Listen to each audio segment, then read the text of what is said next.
Order. And will the clerk please call the roll? Councilmember Davis. Present. Councilmember Kerr. Present. Councilmember Carmet. Councilmember Sullivan. Here. Councilmember Thista. Present. Mayor Riley. Here. There are 5 members present. Thank you. As a note, Councilmember Parmet is unavoidably detained at work. There's some sort of inspection going on at the hospital, and he hopes to be here by about 4:30. So, the first item on the agenda is discussion of Snake River Water District with Scott Price. And with that, I'll turn it over to Scott. Thank you, Ken. Are there anyone at home? Any online? Okay. Well, what I wanted to, first of all, my name is Scott Price. I work at the Snake River Water District under contract. So I have a company, Quality Water Management, and I'm the executive director.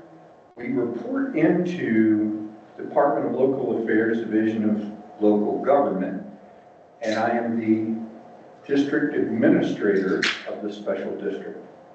We also report into the Colorado Department of Public Health and Environment, and that's for water quality. We also report into the Department of Natural Resources, because that's where they keep track of how much water are we using against how much water rights we own. So, I am a hired gun to keep us in compliance. And you actually work for the board. I work at the discretion of the board. That's correct. Well, you work for the board. I work for the board. I am under contract and I work for the board. All right. Okay, so when John reached out, he asked, can you go back one slide? Yeah. He asked for these topics. So I wanted to make sure I had a slide of them. I believe I have prepared a slideshow that will address each and every one of those. But I would like to encourage you, if you have a question, let's keep this interactive and informal. And I've been told I have, what is it, 45 minutes, John? Just kidding. Okay, so Gabby, if we go to the next slide. Where do we provide service from Settlers Creek down to the golf course? Okay, we do not include the ranch. I think you guys do. Any questions on that one? So you're talking the river course. The river course, correct. Okay, let's go to the next one then. This is a conceptual view. We have 3 pressure zones. Pressure zones are important when you have a water system, and elevation is why we have different pressure zones, because as water goes downhill, it gains pressure. So these 3 main pressure zones are about 200 feet in elevation each, and that keeps you from having 200 psi water pressure in your house if you live down by the golf course.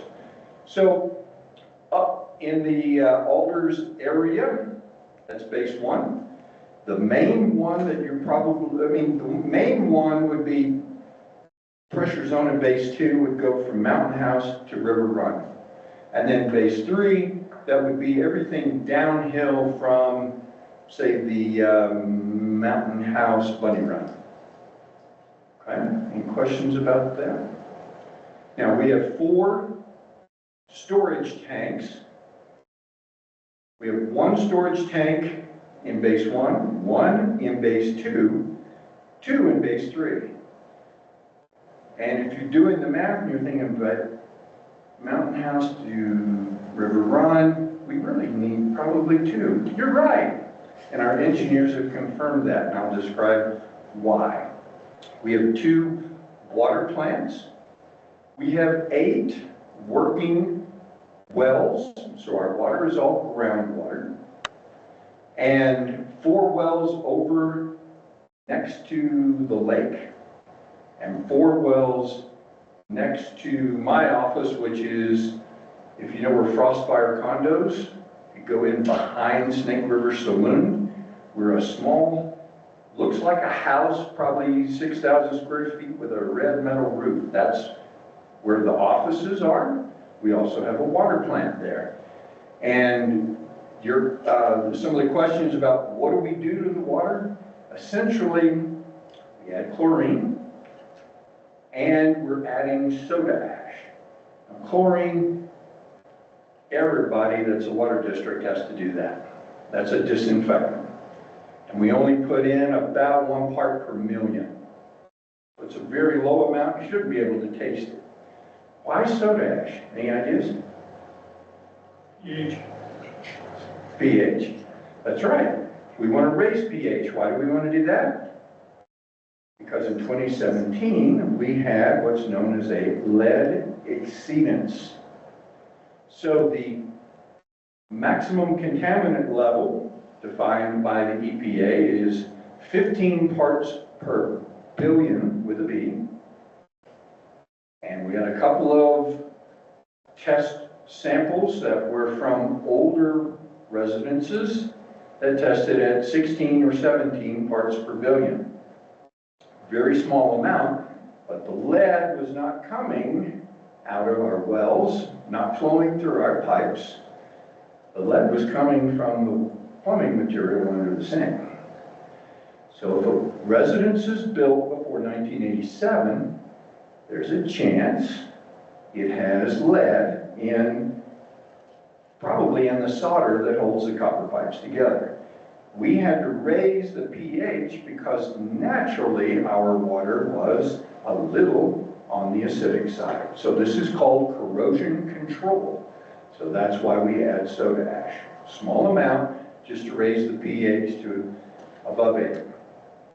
Any questions? Yeah. Yes. Chlorine, gaseous and solid. Well, both. And I'll talk about some of our enhancements that we're investing in. We currently have the big canisters, gas, at the base 2, which is our older treatment plant. And that gets injected into the raw water for treatment. At the new plant, which is the one over by the lake, we actually make it out of salt, out of bags of salt. We make chlorine. So it's a solid. Good question. Where are the 4 water tanks?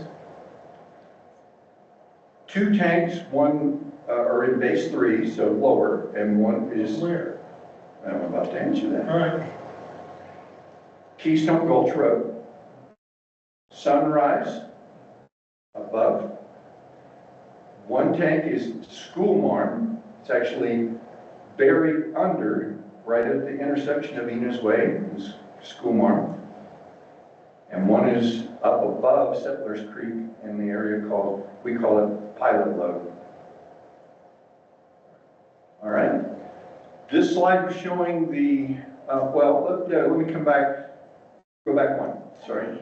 So our capacity from each plant is over 1 million gallons per day. Roughly in a year, we produce 200 million gallons of water. We can produce a lot more, obviously, if you do the math on that. So, real quickly, I would mention that the base to the older plant has no filtration. It might surprise you, but the water is very clean. When we built the new treatment plant, went online in 2020, we built it with enormous sand filters, 4 of them, and it's mainly, there's a lot of iron and manganese that naturally occurs in the water. And if you were to look at that, it kind of looks orange or dirty. And we filter that out. But before we put that online, the water plant there was a small building that was usually mistaken for a storage shed. There was no filtration, and it was built in 1972. So we had to replace that and built it. Base 2, we thought we would have to rebuild it for a cost of about 12 million. And so far, that has not been the case. But the problem, without having filtration, what were we concerned about? And it's called WUDI, groundwater under the direct influence of surface water. If our wells, which are lining the wetlands, if the wetlands are seeping into the wells, then that would be a contamination that the state health department doesn't want. And so they put us, we went through a lot of testing. And they finally gave us a letter that said, your wells are not influenced by the surface water. So hallelujah, that's a good thing. Let's go to the next slide. Question. Oh, PFAS, go ahead, yes. Base one, is that filtration? Base one, there are no treatment plants. So what we do is we treat the water at base two and we pump it uphill and put it in that storage tank up above Settlers Creek. So there are no wells up there. Does that answer the question? Okay. So the last bullet point, WUDI, groundwater under direct influence, we are not under the influence. PFAS, have any of you heard about PFAS? I see some nodding. Forever chemicals. Last year, we were selected as one of the water districts in the state to undergo mandatory testing for PFAS. And it's a family of, let's say, 1,000 some odd chemicals. You think Teflon, Scotch Guard, Gore-Tex, ski wax, things like that. So we conducted the sampling, we sent it in, and there aren't many labs that actually can test for it. And they found that we have detection of PFAS, very small amounts, but enough that it's a concern.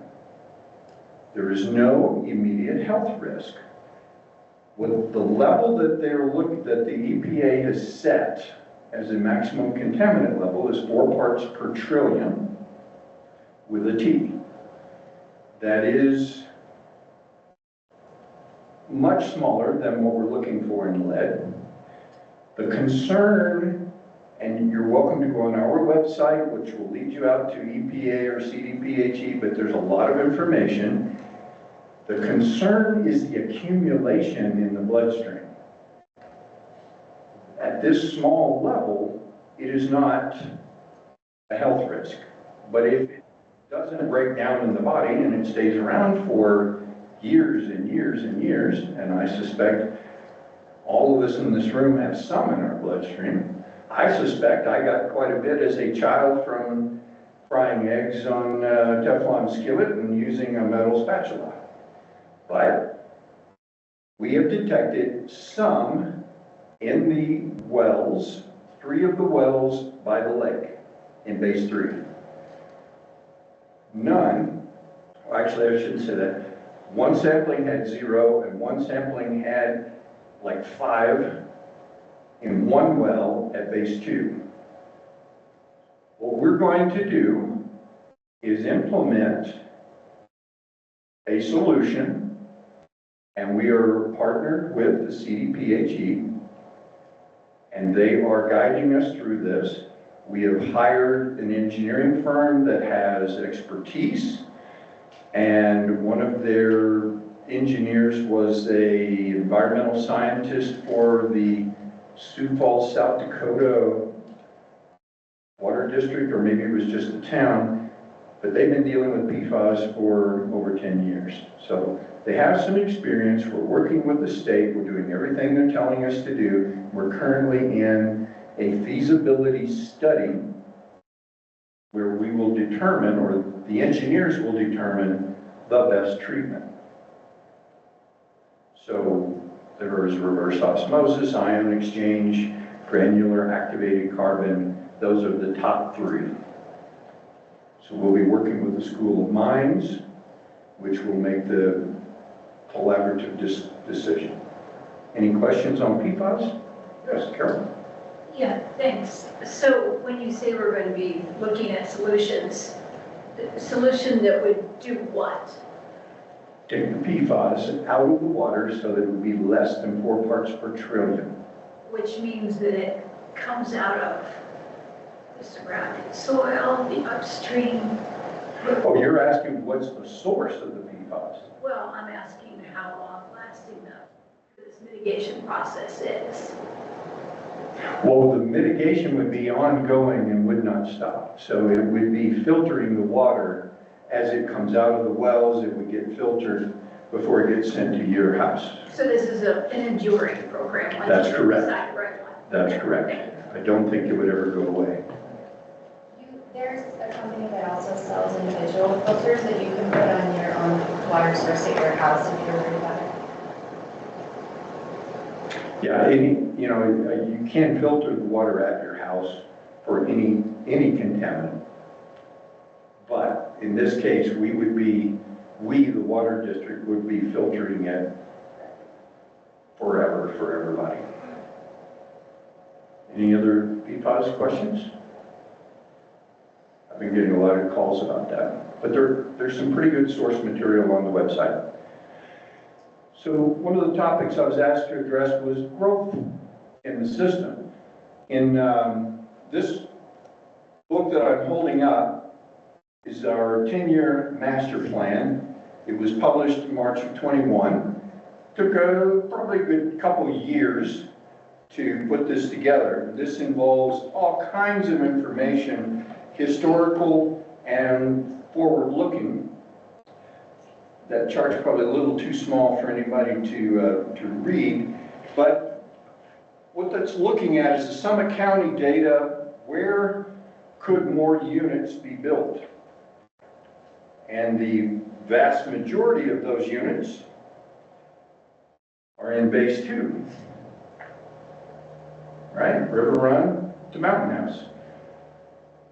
So over 75% of the additional growth in our water system would come in that Base 2 area. Not surprising. Base 3 would be about 20%. There's not a lot of additional growth that's going to happen in Base 1, so thinking up towards the alders. But as we look at what does that mean to us as a system, we go to the next slide. So this map was built into the master plan. I'm sure it'd be very difficult to read, but what we call an EQR, which is the equivalency of a single family. So think of it like a 3-bedroom, 2-bath condo. And then if you have a 6-bedroom house, that's 1.5 EQR. There's math involved, but that's how we planned for the anticipated growth. And when we started to analyze where do we need capacity in our system, so if you go to the next slide, we have enough ability to process. Now, granted, we set the PFAS thing aside because we can process, but the PFAS filtration would be in addition. We can produce over 2.5 million gallons a day if we fully built out according to the plans. The maximum daily would be about 1.8 million. So we've got enough ability to bring the water out of the ground. We have enough water rights at that level. We own that. We're in good shape. Our capacity to put it up into storage is adequate, but the storage itself is not. Okay? We can pump it up.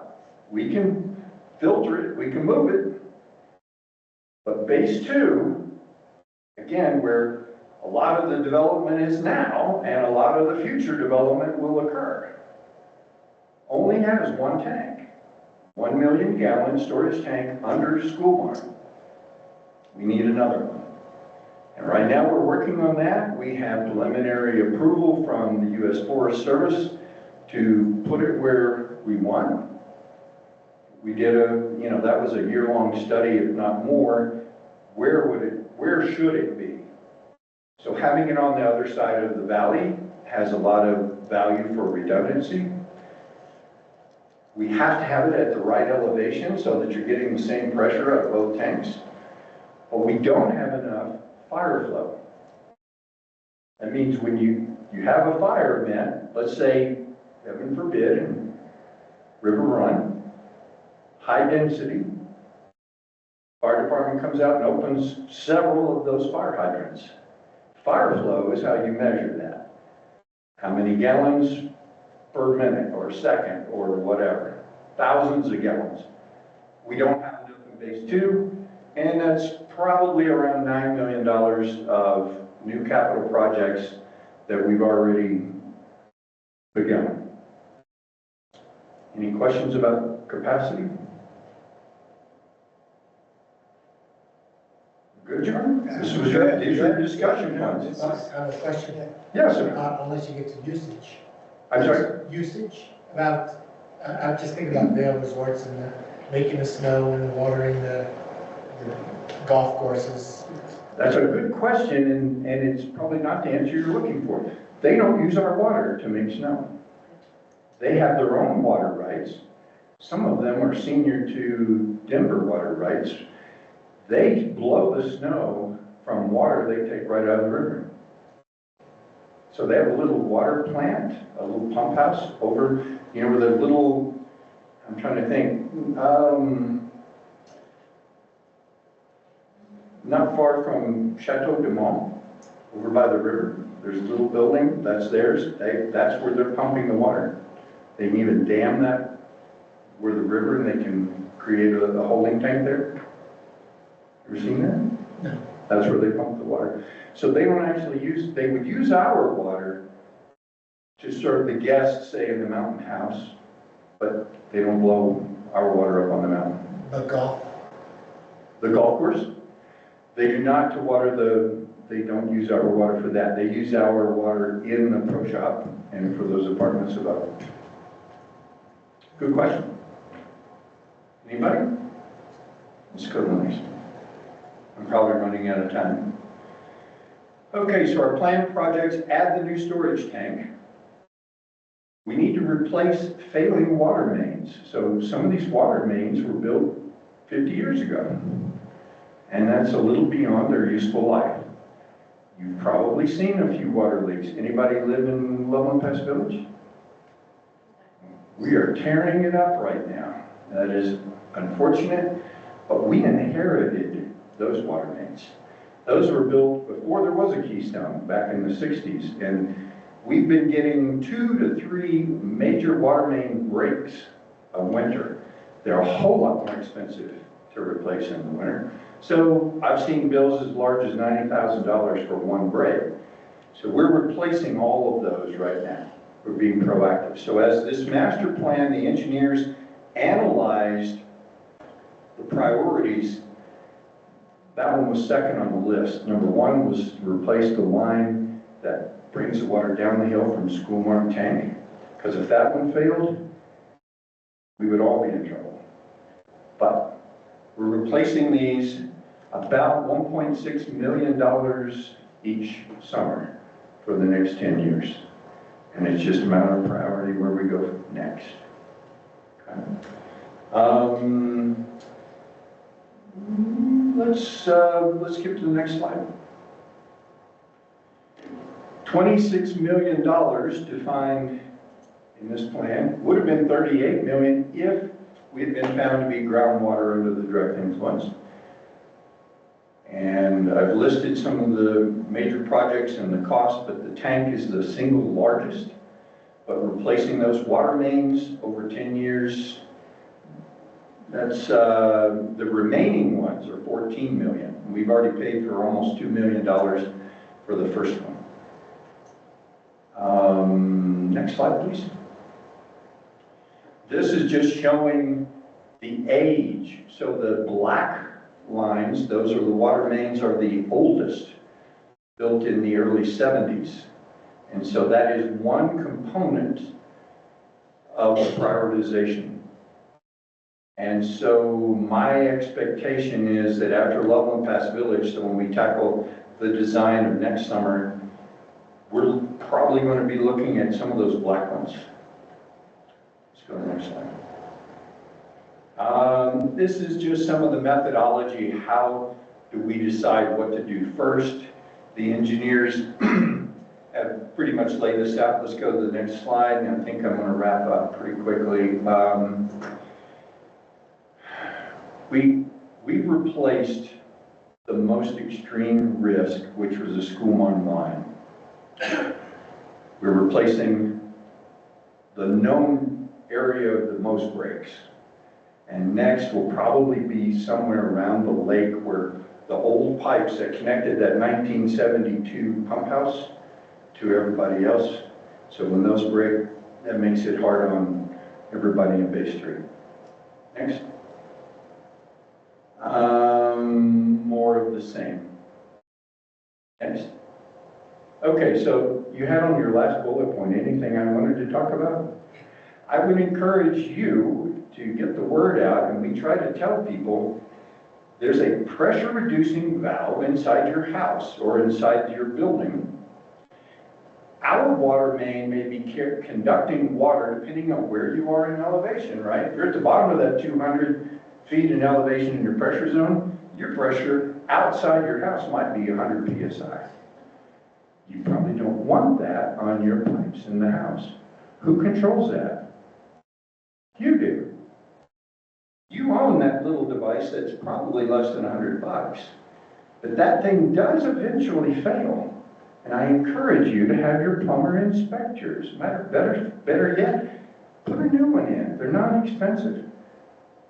That protects you and your plumbing. And when your washing machine gets too much pressure and the line blows. That's a weak link, by the way. Next slide, please.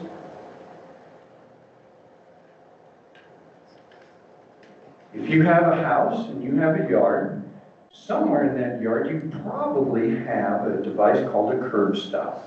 You probably don't know where it is. There's a 90% chance we know where it is. That means that there are some we don't know where they are. Now, inside your house, you have a ball valve, a handle somewhere where the water comes in that you could shut off the water. I asked my mom recently, I said, Mom, your sink in the kitchen it just starts leaking and spewing water into the air. What are you going to do? And she said, I'm going to call the water department. Wrong answer. She said, you go to the garage and you look for that handle and you turn that handle till the water stops. So I'm going to encourage you, if you could, know where these things are. So that if you had an emergency, you could shut it off. Most people don't know that. So I thought I'd share it. That's it. Questions?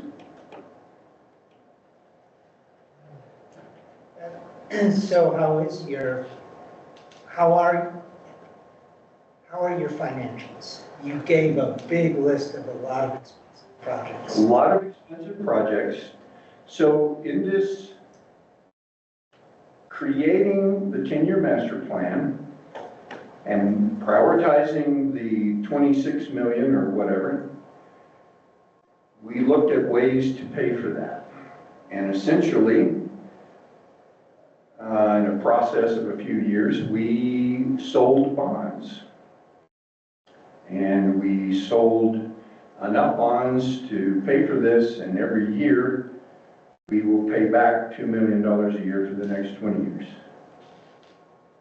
So our financials, about 1.9 million in revenue,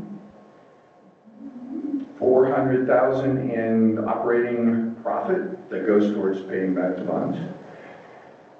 Tap fees are capital that comes in and there's no way to predict it. But I think we had somewhere around 300,000 or 400,000 this year. When Kindred paid their tap fees, that was 2 million. And so looking forward, we don't know, we can't identify where those will be coming from. So that's essentially from, we will repay the bonds from water bills. So that financial analysis, we hired an outside firm, and then I refreshed that before we sold the bonds. Where do you see rates going in the next 5 to 10 years? I don't see them going down. I would say 12% a year for the next 6 years. And after that, hopefully, if everything is going as expected in the expenses, I would see more like 5% a year after that. That would just be based on anticipated inflation. The cost of construction and materials have way exceeded anything the federal government has released relative to inflation.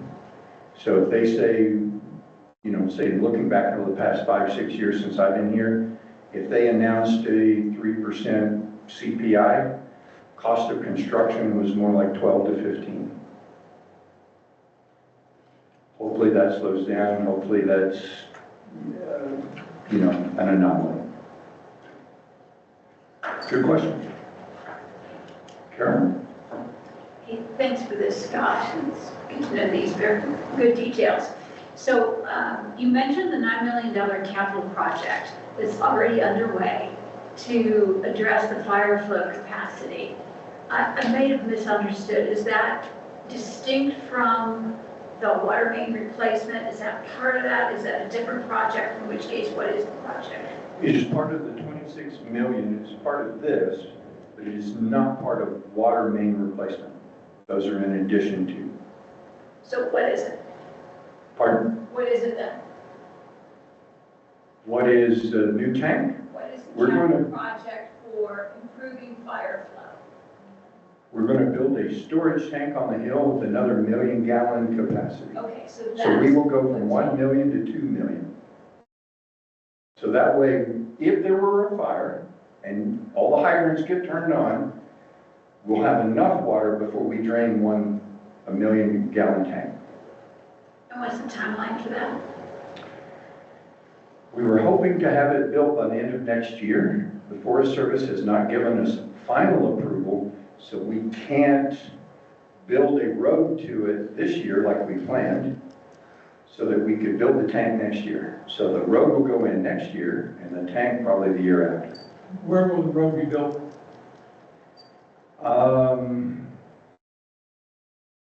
It will be accessed through Vail Resorts property, and it will, I believe it would run from up here and run over to just above the enclave on Forest Service property. Will that require a town permit? I'll ask the Community Development Director. For those portions on town property or within town limits, yes.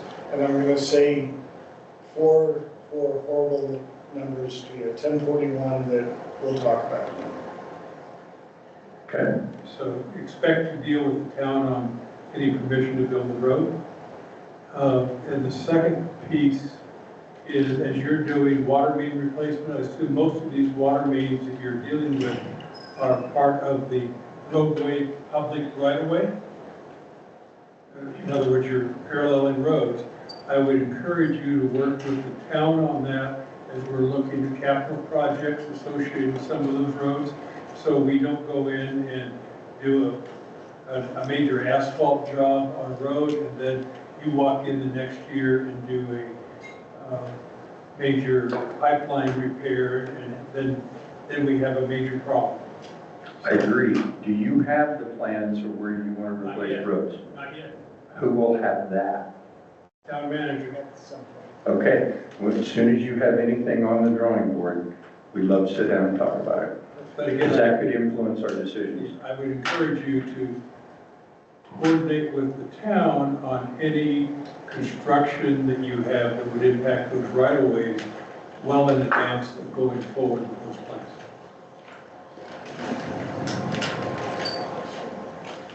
Councilmember Kerr. Sorry to beat a horse. So back on that $9 million project to add the extra tank, and you, if I heard you right, you were hoping that would be done end of next year. Yes, But we don't even have Forest Service approval to start. So what's the new best case timeline? 26. And is there anything we can do to assist? Pardon? Is there anything we can do to assist? I don't think so. The U.S. Forest Service gave us a letter. They approved the location. However, the person that approves the impact, like wildlife, those types of things, we're paying for those consultants that work with the Forest Service, but the person that makes those approvals is backlogged until springtime.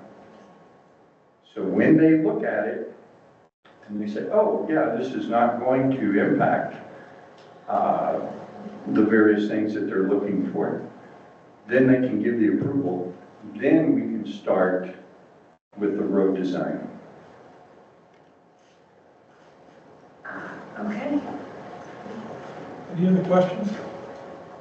Thank you so much. Okay, Scott, thank you very much. I think I found this very informative. Thank you very much for coming. Thank you. Appreciate it. I'll give you a call. Okay. Operates. Do that. And just to note, Scott is our largest water system provider in the town, but there are two other water system providers that also support water in the town. And those two are support Keystone Ranch. West Ranch is supported by East Dillon Water District, and then the other two HOAs and Keystone Ranch are supported by a Vail Resort Water System. All right, so, and John, Mr. Town Manager, just a question. I assume, since I don't see the sheriff, that he wasn't able to make it today? He is still on his way here, just texted me there's a bad accident on Swan Mountain, Highway 9. Yeah, it was pretty much stop and go traffic all the way over Swan once they reopened the Swan Mountain intersection. In that case, then I'd recommend that we just proceed on and inject the sheriff in when we arrive.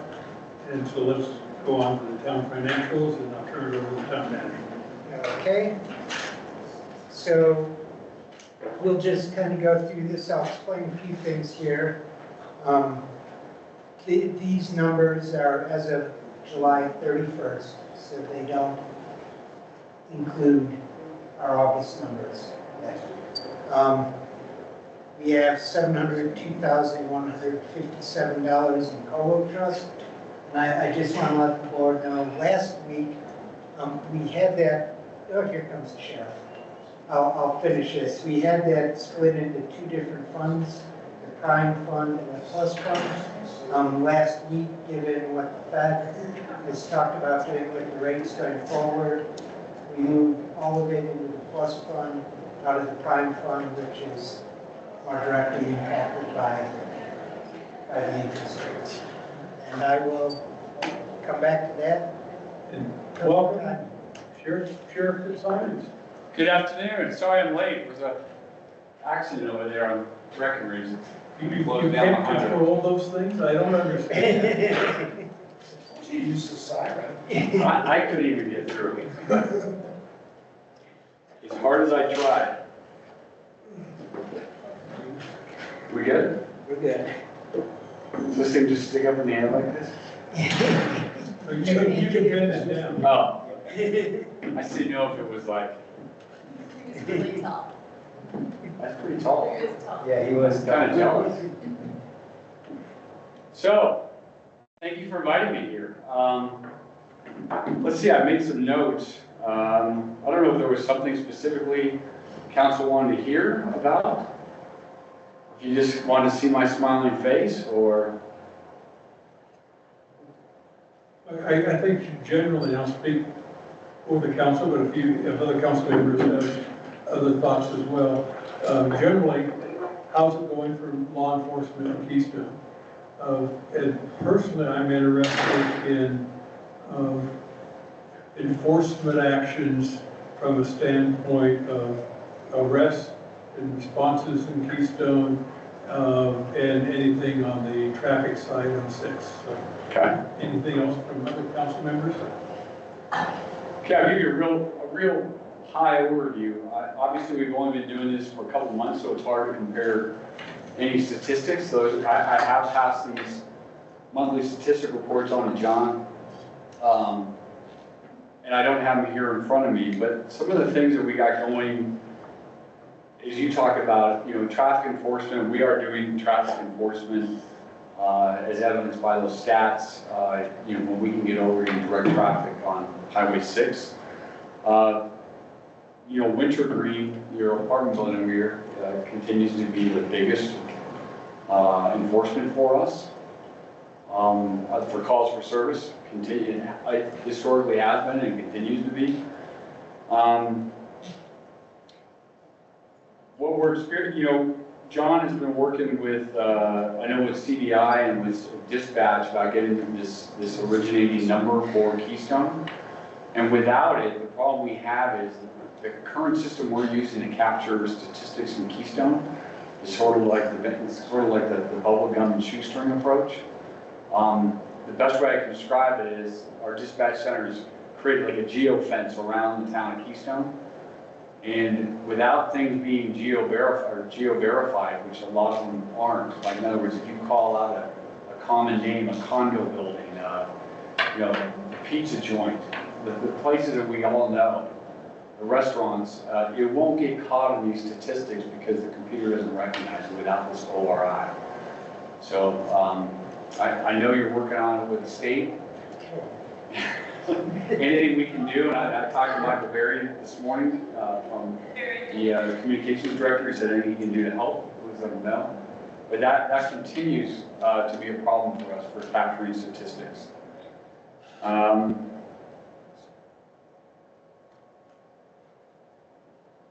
John and Valerie came to our community exercise here that we had, our active shooter exercise, which was really successful. We're grateful that Keystone was represented, the town was represented.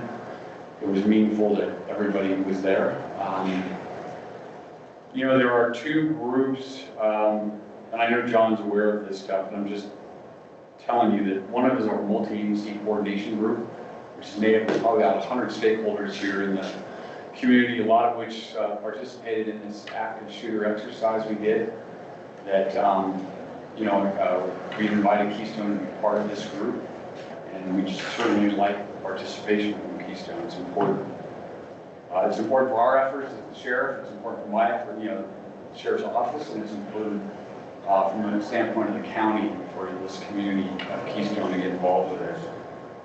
The other one would be our operations group. You got a letter of intent or a letter of introduction from Jim Beard, one of the co-chairs. He's the chief of police of Breckenridge.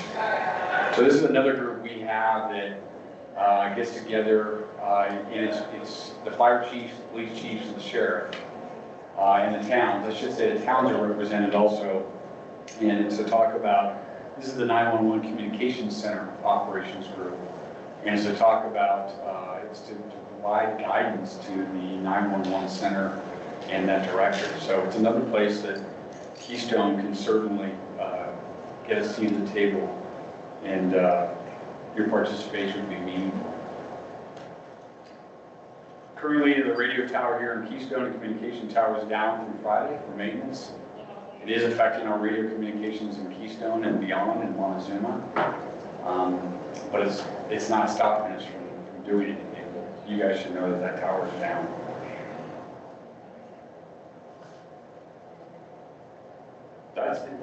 Go ahead. Is that affecting 800 MVHF? Yes. Yeah. We're able to talk on simplex channels, which are just direct channels to each other, direct radios. So we are, obviously, cell phones, but so we are able to communicate. Where's the tower? Where's the tower located in Keystone? Here up on the mountain. Those are the updates I have. If you guys have any questions, I'm happy to answer anything I can. Yes? Yeah, simple one. I met with the HOA board last week, and they were asking about 911 versus other complaint lines. They were unaware, actually, of the complaint line for noise, rowdy. So short-term rental complaint line is completely separate than our communications center. Correct. But what he was telling me is that his people didn't know anything about the short-term rental complaint line, and they were calling 911. Got it. Is that a big issue? Has that been a problem? Now that it's been a couple of years, it was in the beginning, transitioning to this hotline for short-term rentals. But anybody that has, well, you guys are in town now. You guys are doing your own licensing, so I mean, you should be informing your people that you license with that there is this hotline. And that is the first stop, at least, in the county, in short-term rentals for these complaints, for them to handle in a certain amount of time, and if not, or it's repeated complaints, law enforcement does go. But in the beginning, it was a big problem. I mean, we would get called all the time, because that's what people were used to. But it's kind of evened out now. But we do go to, multiple, when we have locations of multiple complaints, we still do go and try to enforce them.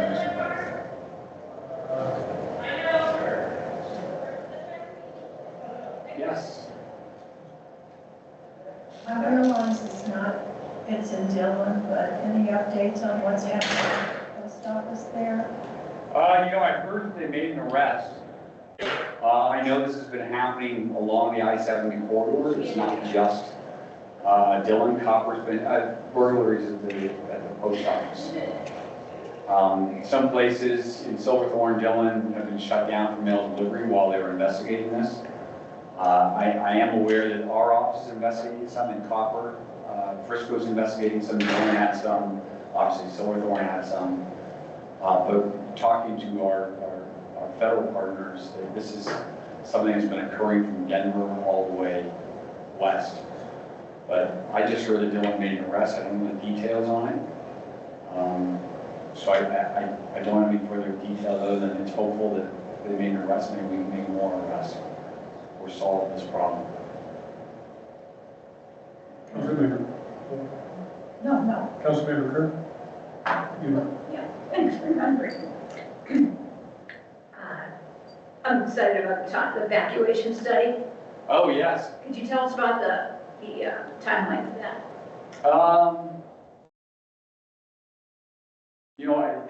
I could tell you what the contractor tells us, but you know what I mean? Yeah. So they're going to start it before the end of this year. And it'll continue into 25, and they should deliver something hopefully mid-25. It's not going to be short, the duration of the study. So, and I say that really loosely because we all know that it used to be,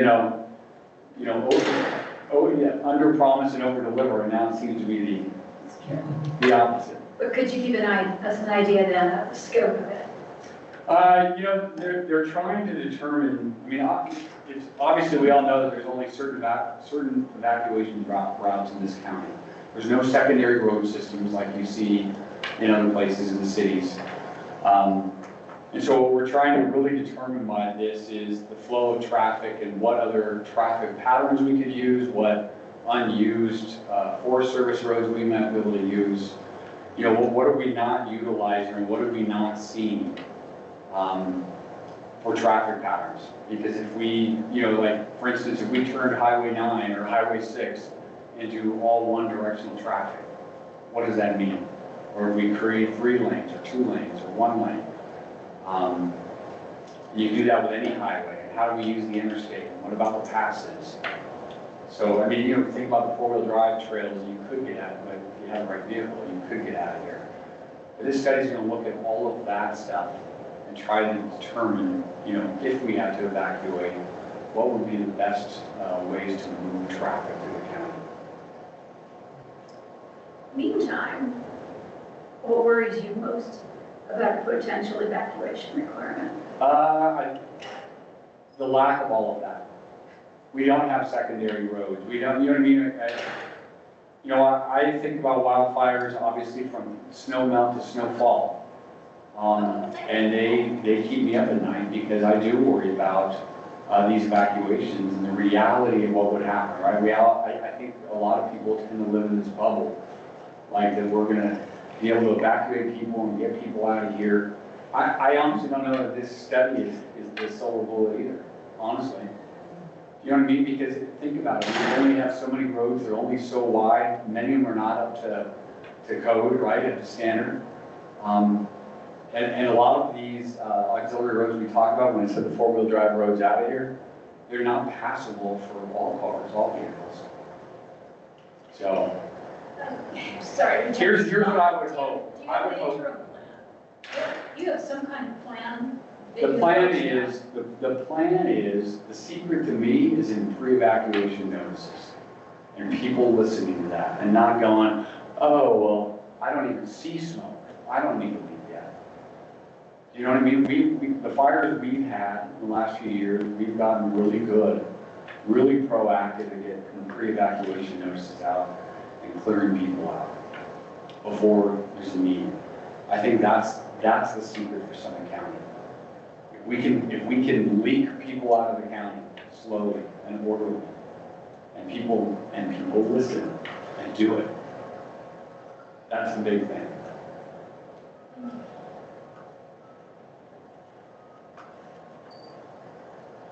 Other questions? Oh, there's another permit. Just a comment, noted the enforcement here in Keystone, been appreciated. Oh, thank you. Appreciate that. Councilmember Kerr. Yes, me again. So the mayor and I attended the Colorado Association of Ski Towns. Your deputy spoke My about undersheriff, yeah. Summit County mental health interventions.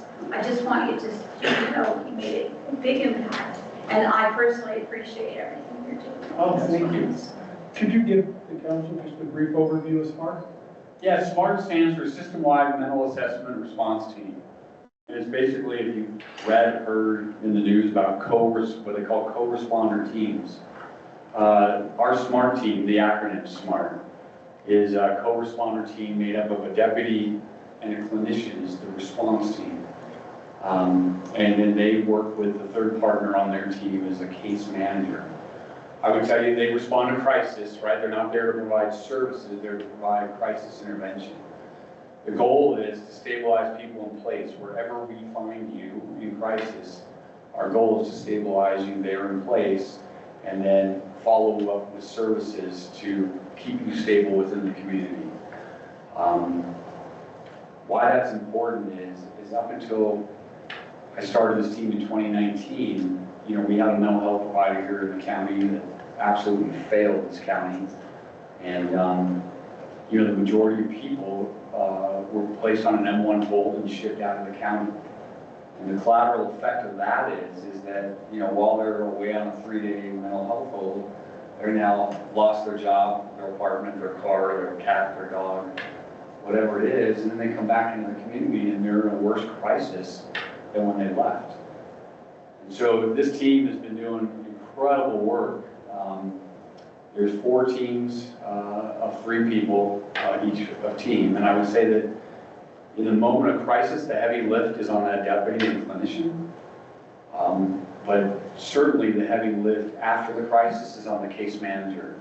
It really works with these clients to keep them stable, get them the services they need, help them, you know, resolve whatever it is that brought them into crisis, and bring them and get them these services. What's unique about our team, you know, when I became frustrated with the services we were getting, what happened was when I became sheriff, you know, my job before I became sheriff was the operations commander, which is everything that's not the jail.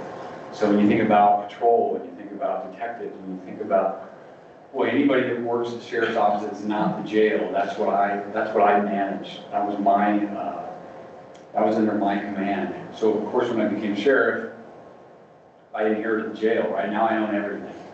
There's no running away from it all. And the jail is its own really complicated world. And so I was quite aware of the disservice that we were getting here in the community of mental health from a patrol aspect. But I was completely unaware of what was going on in the jail because it was the same contractor that was servicing our jail. So I was on a mission when I became sheriff to try to untangle the mental health here in the community and the jail, because we had just before I got appointed sheriff in May, so in April in the jail, we had had suicide of a postpartum woman. It was horrible, it was tragic. It was just a complete tragedy. And so, making a long story longer, I started researching on how we could do this ourselves. I went to the state and I said, hey, how about the money you're giving this vendor, you give to me and I will stand up my own team and do this, our way. So we went and researched it all over the country and built this team. Our response is a plain clothes, plain car response. So if you were in crisis and this deputy and clinician drove up on your street and parked in front of your house, your neighbors would not know it was the police, would not know it was the sheriff's office. It does a couple things. It immediately de-escalates the situation and immediately starts reducing the stigma of a crisis going on there. Your neighbors wouldn't know if it's someone visiting you or a pizza delivery or and the person in crisis, because of the way the clinician and the deputy are dressed, they don't know the difference between the clinician and the deputy. So it's done just a miraculous, it's had a miraculous effect on our community. We have intervened in thousands of crises and stabilized many, many people. When we do have to send someone on a 3-day hold, a mental health hold, with a higher level of care, we transport them there ourselves in these plain cars, using what they call the least restrictive means, so they're not handcuffed in a black and white. And then what we'll also do is if they get released from the hospital, we'll go pick them up. Case manager will pick them up, bring them back home, make sure they've got groceries, make sure they feel stable at home, and begin immediately working with them. So, wasn't so brief. Sorry about that, Ken. That's all right, Councilman. I'm passionate about it, you know what I mean? We can tell, I'm really glad you are. And I duplicated the team in the jail, so we have a jail team that does the exact same thing with inmates that we do in the community. So the devil's always in the details, it is not in the resources. So, I may be wrong, you use grant money for this program? Is this in jeopardy? Could you kind of give us a heads up? It's completely grant funded. And it's getting harder and harder to fund. As grant dollars become harder to go after and just become more complicated to report. I don't have a grant person, so to speak, that works for me. So I've got a bunch of command staff where nowhere in their job description does it say grant researcher and writer. But we've all become grant researchers and writers and reporters. But it's a passion. As the grant money dries up, Yeah. what do you see as the funding needs to keep the program going? It's about, I would tell you that the cost is about $350,000 to $400,000 a year per team. So you can do the math, there's 4 teams. 1.2 million. Yeah, it's not a cheap program. But boy, how do you account for what you've done in the community? I mean, how do you put a dollar amount on that? We don't charge people for that. And I guess my words for the council, this is a question I asked the town manager earlier, is I would anticipate you're going to run out of grant money. Eventually, there's no doubt. And so you're going to need funding. And you provide this service to all the towns in Summit County as well as unincorporated Summit County. So I would anticipate that the county, the VOCC, will eventually come to towns to fund their portion. I would turn down the gain on your microphone. A little twisty switch. He knows how to talk to cops. Next, he's gonna draw a picture for me. You know what I want? So that just a heads up to us. It wouldn't surprise me to see us, the county working through the town managers to come in and say, hey, we have a problem with funding. Yeah, it's interesting you say that, because when I started this in 2019, I got laughed out of every room I went into. And now, obviously, it's a different story. So, I mean, there will be a time where I'll go back into these town council meetings and say, if you want this service, we've got to fund it somehow. I do, and again, I'm probably a little passionate about this too. I just want to compliment the sheriff for his program that he established back in 19. I think you were one of the first in the state to do that. Yeah, one of a handful for sure. The only sheriff to actually do it. The only law enforcement agency to house a mental health team. So that was a first. That was a big one.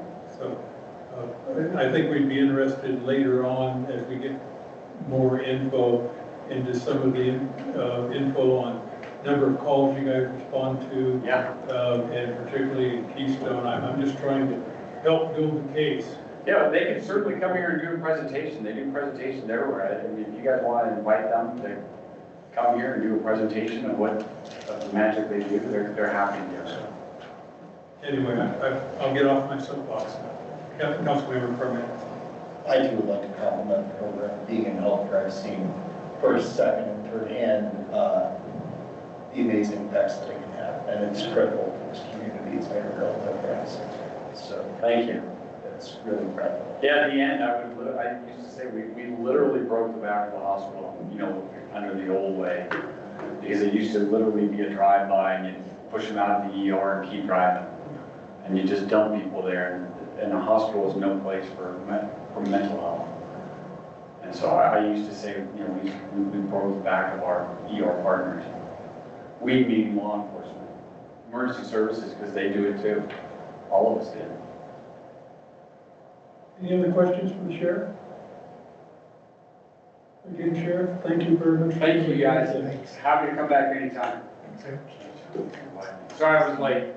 Let's see if there's somewhere. Yeah.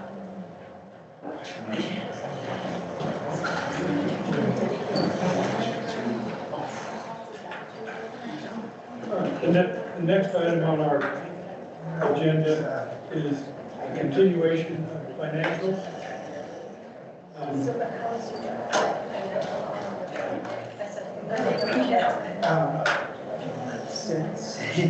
So, Councilmember Dispenza is asking about the ORI number, and that's just when they call into 911 and enter the address into their computer, it'll pop up as a Keystone, town of Keystone number. And it's ridiculously more, the bureaucracy of CBI and the FBI is kind of similar. And as a point, the 911 system is not under the sheriff. It is a separate agency in the county, which also complicates the whole issue as well. Councilmember Kerr. So is it up to us to solve this? We are working on this. We've been working on this since before I was here. And right now it's in the hands of the FBI, who has to give their information back to the CBI, who will then issue the number.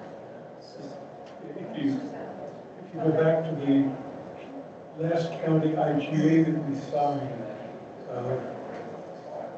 which included the sheriff's office support, the town had a responsibility to go work with CBI to solve this problem. And that's what that one line item in there really meant. The bad news is it's a tough problem.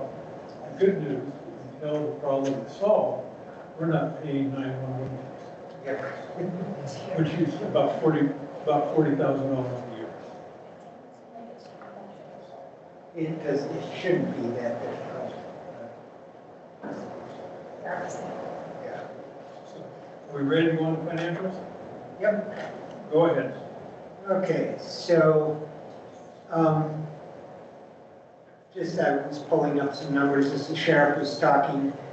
We actually are at 705,000 now in Golden Trust, so we made 5,000 in interest off of that money. And 339 our operating fund. However, that includes all the money that came in and has been expended so far in August. For example, we get down to sales tax receivables. That number in this report is from April. Our May sales tax went to the county in July, and they did not remit that to us until August. So we're that far behind. Things should be changing now.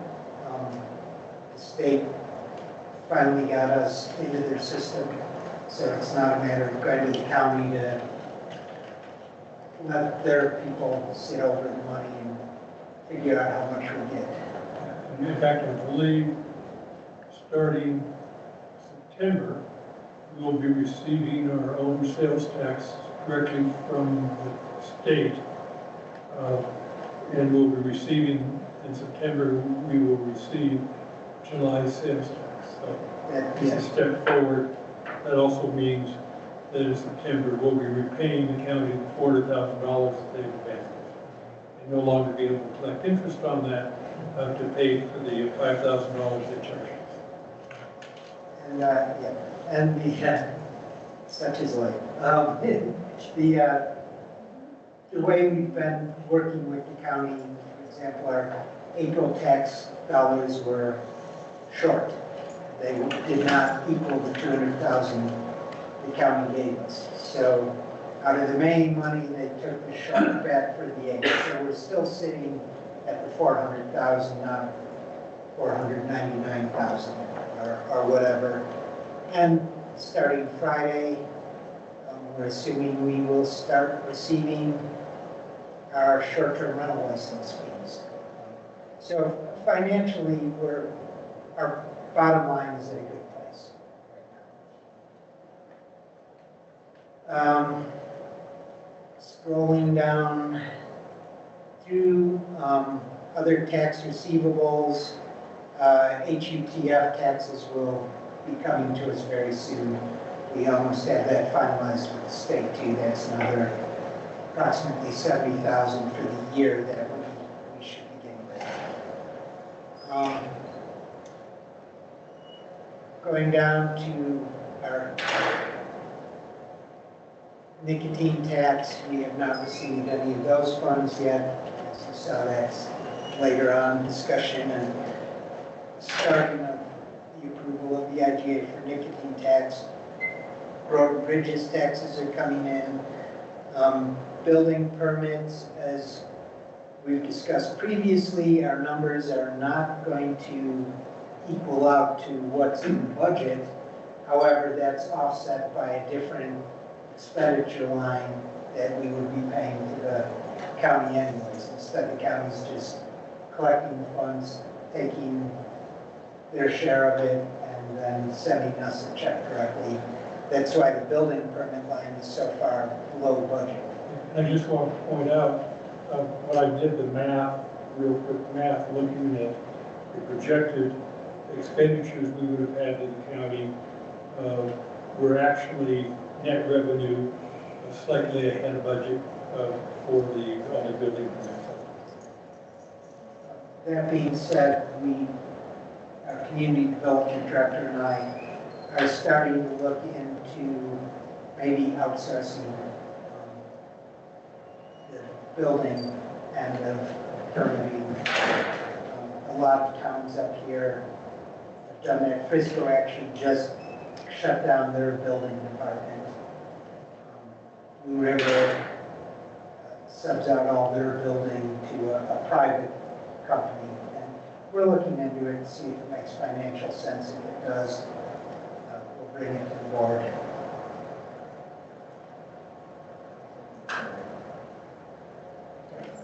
Didn't we look into that during the steering committee a little bit? Yeah.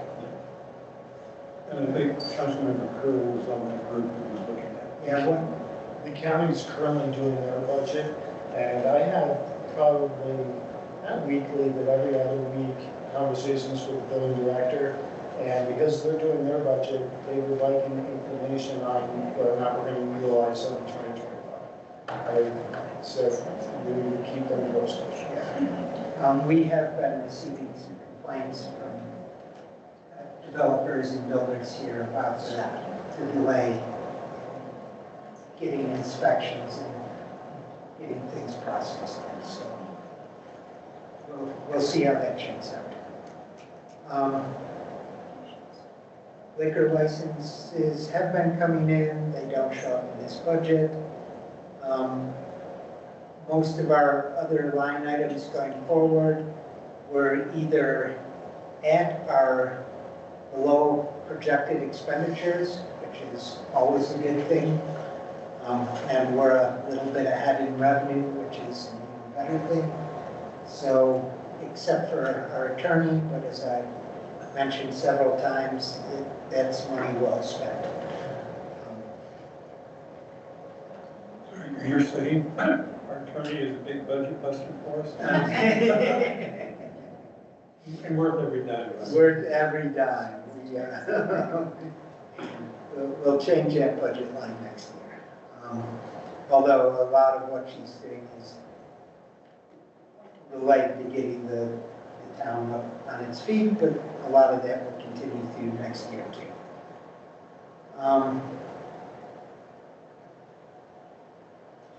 Just scrolling through here, seeing if there's anything that might attract your attention, need an explanation. There is one line the mayor caught under public safety. You have a total public safety expenses that do not match up to the expenses on the line. The formula there was line items, or lines 158 through 169 showed up as the total. There's obviously,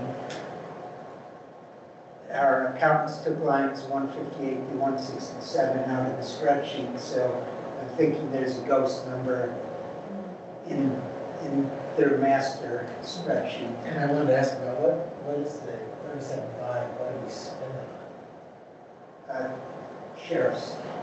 Okay, that's all that it charges? I believe so, yes. Quarterly bills. Then that would cover May and June. Because July, we pay for July and August, I believe it is. Yeah. So July probably hadn't hit. The total cost for the sheriff's support, which includes basically, he disagrees with the term, but the on-call support for responding to events in Keystone, traffic enforcement, and animal control was what, about $210,000 a year? And it's based on the number of calls. Or based on what the number of call average was the last 2 years. It just seemed low, 37.5. When he mentioned that wiring is the primary source of response calls, is that something that we can talk with the resort and find some other sources for supporting some of those services that we have to pay? What are they? We only pay for support for calls that are within the town. So the Someone's outside. part of Woodard Green is outside the town, which is why it's important to get Tracking. that number for tracking, because I'm sure they don't know how to break that out. You know, but eventually, we're going to, because the county is on the hook to fund the other portion themselves. So it isn't a Vail Resorts issue, it's really a county issue. Go ahead.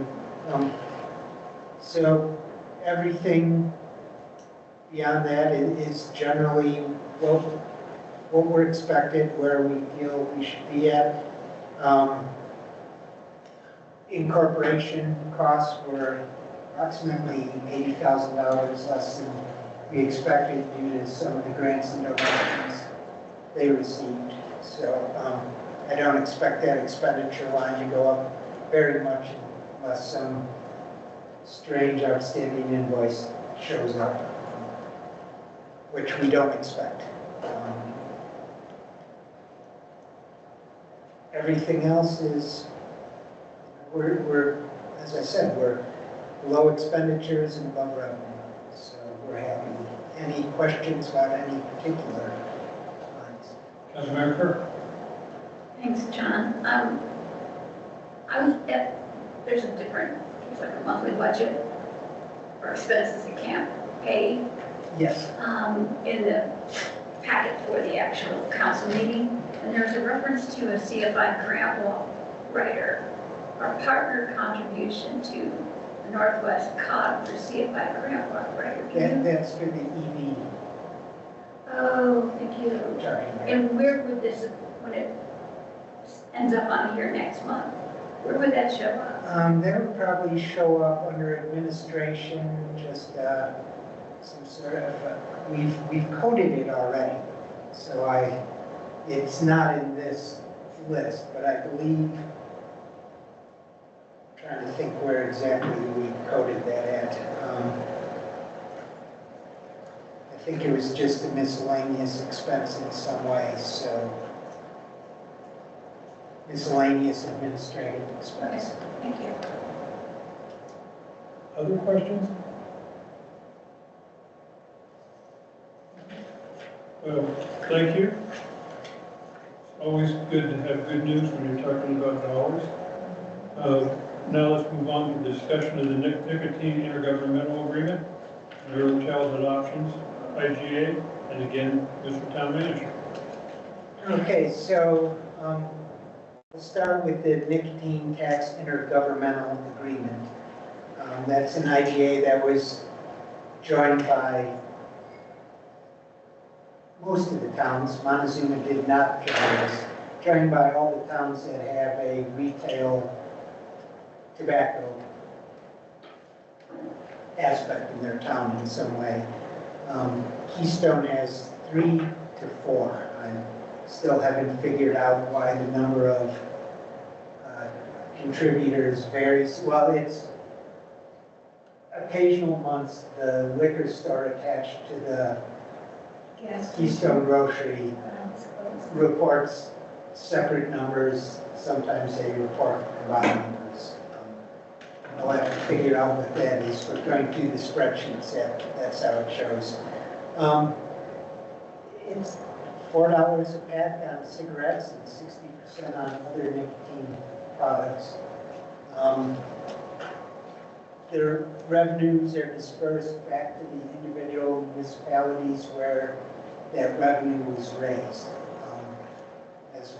As part of the IGA, then we as a municipality have an obligation to fund the programs that were approved by the IGA when they first introduced these taxes. The IGA was formed, then the county passed these nicotine taxes, and the IGA, the board formed by the IGA of all the managers oversees the expenditures, and we come back to the towns to ask for the individual donations from the towns to fund the programs. There are 2 tiers on the IGA.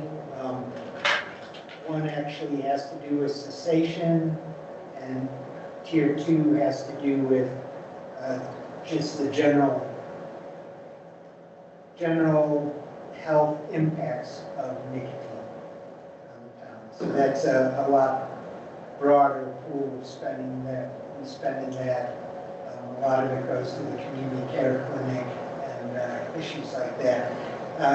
We actually have, in September, the people in charge of the nicotine programs for the county will be coming, giving a brief presentation, the workshop on how the money is being spent and what their asks are going to be for the coming year. There's pretty broad, as I said, pretty broad ability to spend this money, given the ballot language that got the tax passed originally, mostly improving public health and, as I said, forcing cessation. The money we bring in from the nicotine tax will be more than what goes to pay for these anti-nicotine programs. The other towns generally use these funds to offset their expenditures for the early childhood options, IGA, which I will roll right along into right now. But before I talk about that, is there any question about the IGA for the nicotine tax? Councilmember Kerr. I'm not sure I caught that. Did you say some of this nicotine tax money is now going to the Keystone Health Clinic, or are you proposing that it could? Not the Keystone Health Clinic. Oh, what is it? Community Care Clinic, which is in the medical office building, providing low-income public health. So it is going now? Some of it? It is. Okay, thank you. Yeah, but only in things that are related somehow to nicotine use, and which is defined broadly. Andrew Sullivan. And we'll get to that in the next one, where I saw that some of that money goes to the ECO, Yes. yeah, which we'll talk about. But my question is really, just because I don't understand it, if we were not to approve this, they would still collect the $4. Where does it go? The county? The county. Okay, and so they would still, the tax would still be there. So number two, it's a tax, so we don't need to vote on it. We don't need to vote on it. It's already exists. It's like our sales tax. It's like our sales tax. It's a countywide tax that already exists and will continue to exist, whether we join in the IGA or not. So the real issue is, do we want to dictate where this money might go Well, not versus the county? Yes, absolutely. But it's even more than dictate, because the county will send to us all the dollars that are generated for that tax in Keystone. We then make the decision where we want to spend that money. Nominally, you would be spending it for the priorities and the allocation that the town managers come up with, that would be for our consideration. But in addition, there's excess dollars that are left after that, and then we will have a determination where we want to spend those dollars, as long as it is in the broadly defined general guidelines that were laid out in the law, which apparently has been very liberal interpreted, and this is the source of funds that a lot of towns use for their donations to nonprofits that are serving the community. Someone has their microphone on when they came up too. There's feedback.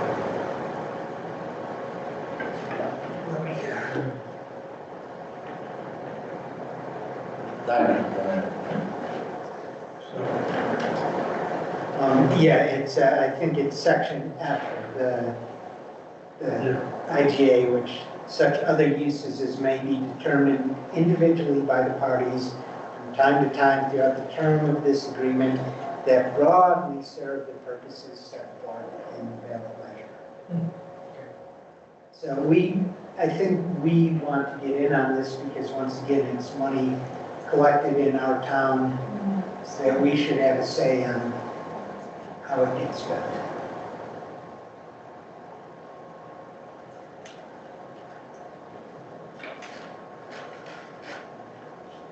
Any questions on Councilmember Kerr? Now I'm proposing this, but just to walk the dog through this, should we not join the IGA?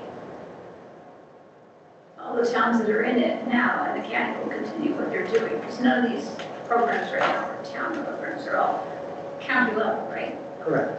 Yes. So do we actually have Well, let me ask you a question. little to no change on the actual, may I finish? Okay. On the actual smoking cessation education classes and publicity. Well, except for the fact that we then get a seat at the board that oversees the budgets created for these. Yeah, and again, we're talking about donations that are made to nonprofits. So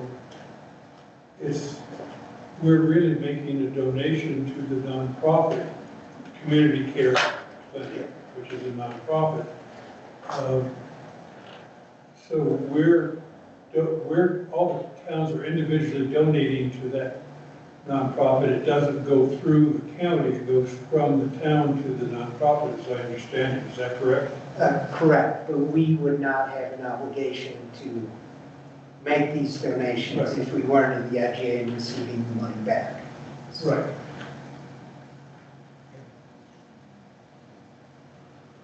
Any other questions? All right. Okay, and so I'll skip down to the projected 2025 revenue, which will tie into the early childhood options here. So the numbers I put out do not include Keystone as part of the nicotine IGA. And I got these numbers, they were not figured into it. My estimate is we're somewhere around Dylan's numbers for our nicotine sales. It really surprised me, actually, to see how many nicotine products have been sold in Keystone. Regardless of whether we're in the nicotine program, you see part one, part two, First Step Scholarships is we've had a brief discussion on this before when I first started here. And these are funds used to pay tuition assistance for children 3 years and younger who are in daycare programs. And it's also used to actually directly support some of the daycare programs itself. The way these numbers have been divided up, it's a formula based on the number of children who live in a jurisdiction and the number of parents of children who work in the jurisdiction. We're actually at a very small percentage compared to most of the other towns, except for Blue River. So this year, First Steps is projecting a pretty serious budget shortfall. They're asking for $2.3 million, which would be based on the formula. They're going to ask for a $74,000 contribution from the town. The town managers have asked the county if they can pick up an additional $1 million of that expenditure, so that's why we have the two budget items there, in which case our scholarship contribution would be $41,000, or approximately 4% of the children are attributed to Keystone, who are 3 and under. There are some 3-year-olds who are in a different program that's not funded by us, between 3 and pre-K. That's funded by state dollars. If we get in the nicotine IGA, we'll have approximately $60,000 to $70,000 in nicotine costs we'll pay. And that will give us another $30,000 to $40,000 additional funding, which we could use to pay for the ECO. Which is, we're not obligated to the ECO yet either.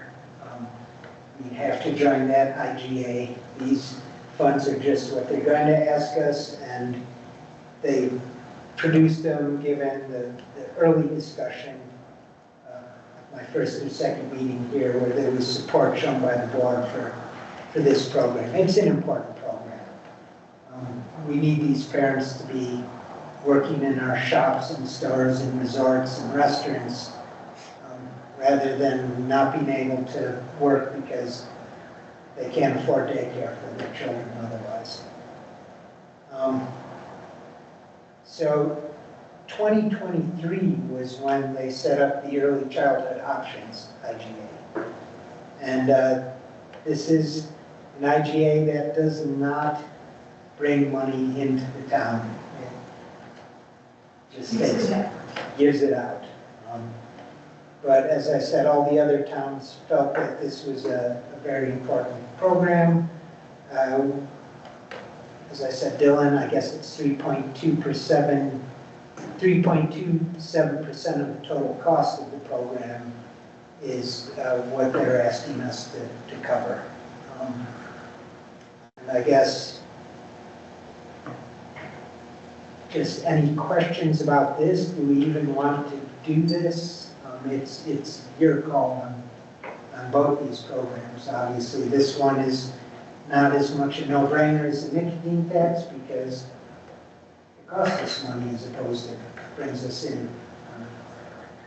Why the dollar drop between 25? I thought the top one was projected 24 and then the bottom was projected 25. No, they're both projected 25, but it's if they divert $1 million from the Strong Futures program, the county would have to do that. And the managers have asked the county to make that diversion of funds from Strong Futures and the ECO this year. So if the county does not make that decision, then it will be a $74,000 ask from Keystone. Okay. This is really just logistics of it. With an IGA, you sign an IGA, this year they say, no, we need you to give some more money. Number one, first question, part of the question is, why was this year so much more? Is that going to continue? And number two, if they decide, the board, that, well, we just want to give free to everybody, and I assume we can decide then whether we want to stay in the IGA. Is that correct? Can we get out of the IGA if we elect to? I mean, we want to at some point. Yeah, we can, state law, we're never obligated for expenditures beyond the year that we're in. So we could clearly drop out of the IGA. Then they would probably, in making tuition determinations, I imagine, and this is complete speculation, but there's a good chance our 3.27% would not get the tuition reimbursement they need.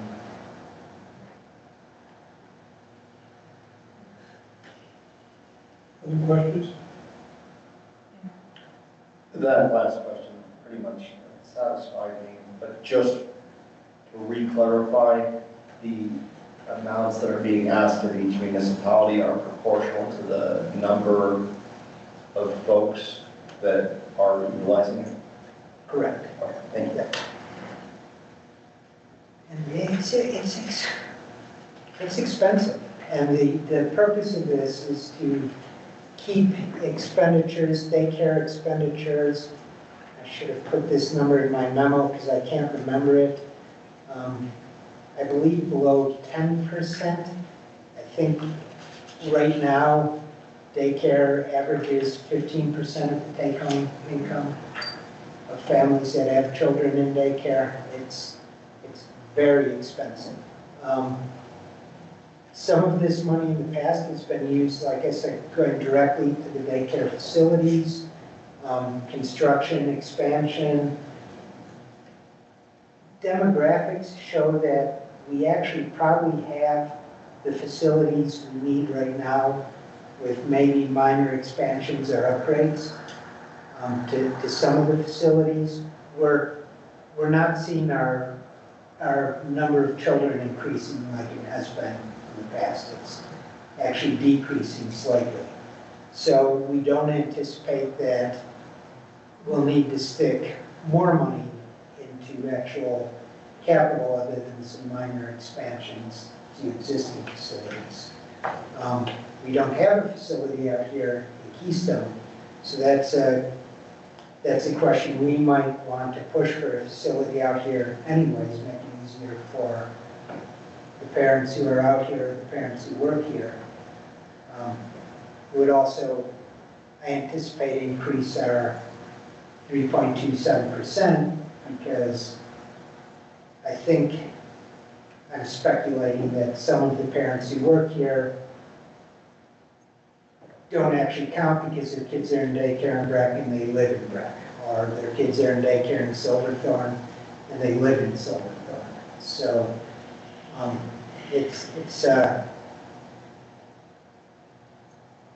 it's kind of rough that we have to do this and even talk about this type of stuff, that, you know, just taking care of your kids is a financial liability that's driving people out of the county. But it is a fact. So, One of the things I would be interested in is, of the total budget that is provided for this, what percentage goes to ECO overhead, what goes to construction of new facilities, and what goes to the actual scholarships for the parents? okay, and I can get those numbers forward, but ECO overhead is actually pretty minimal. There's not any programs, it's just But they processing. have 3 staff Yeah, members right. that are working this. And when I look at $1 million budget and 3 staff members, that could be 20–25% of the cost. Yeah. So I'm concerned about that. Second thing is, it sounds to me like the ECO, or that this program is not critical that we come on immediately and sign up for the program. We could actually wait until the nicotine tax dollars starts flowing in, and then determine whether we wanted to sign up later this fall. Am I correct? Our timeline on this is really approval of our budget. If we do want to join the ECO, we'd like to get that. 2025. Yes. But yes, it can wait. And when we get to this item in the meeting, I recommend we just table it, and I'll get the more detailed ECO. Well, let me ask a question of the council members. Would you be in favor of tabling it and addressing it later, or just addressing it today? Table. Can I ask a question? When will the county make the decision on the $1 million? And they're in the process of that right now. So it sounds like the managers are pretty confident that it'll happen, but I still am trying to get a read on managers' reads on the county. So I might have misinterpreted their optimism entirely. Councilmember Kirk? I had a lot of internal tension over this one. I think child care is a great investment of public funds. But that's not what the taxpayers voted for. They voted for smoking cessation and public education. Who's responsible for determining that investing that money, those monies into, sorry, I don't know what's wrong with my throat, into early child care meets the requirement to, I remember something about improving public health and welfare. Where does that decision sit? I'll let our attorney talk. So I was curious to see what the tax question was, and so I've been Googling it, and I pulled up the resolution and found the tax question. And when Summit County put it to the voters, they said that the tax money was to be used for the protection and improvement of public health and welfare, and then including but not limited, and had bullet points related to smoking cessation, education related to nicotine use. So the language that says to be used for the protection and improvement of public health and welfare, that is Anything. very broad. And definitely would include early childhood education. And that is what the interpretation of all the towns in the county has been regarding dollars. It's certainly a painless way for us to give support to the people in our community, as long as it's legal. And if I might quick, the nicotine revenue is significantly more than, the programs are pretty comprehensive, as you'll see next month. We couldn't spend all that nicotine tax on the programs under nicotine Part 1 budget. Well, we could, but it would not give us any increased benefit over what we have.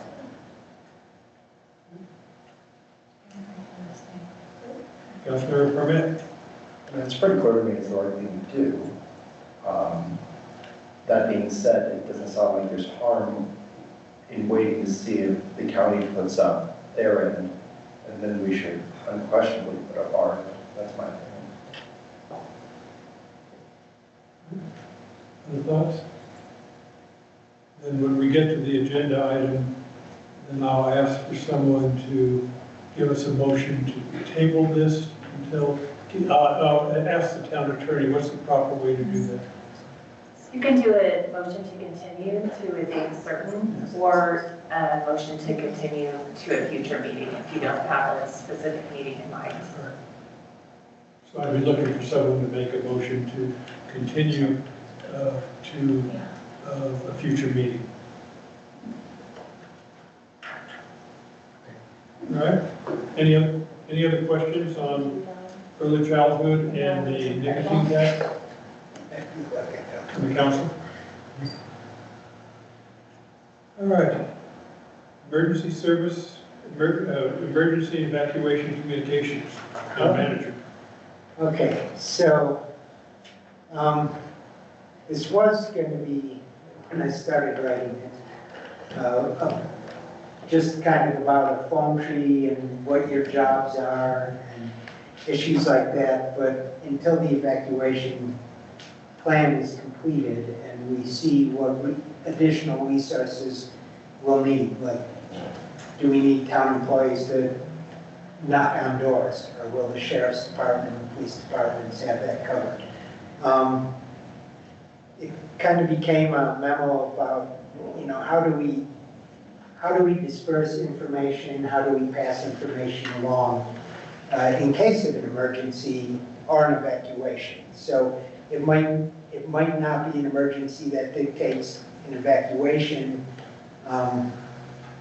It could be a wildfire, hazardous spill. It might just be a single building catastrophic fire. And it's really important that we have clear guidelines on how information is being passed among staff and council and how information is being put out to the public.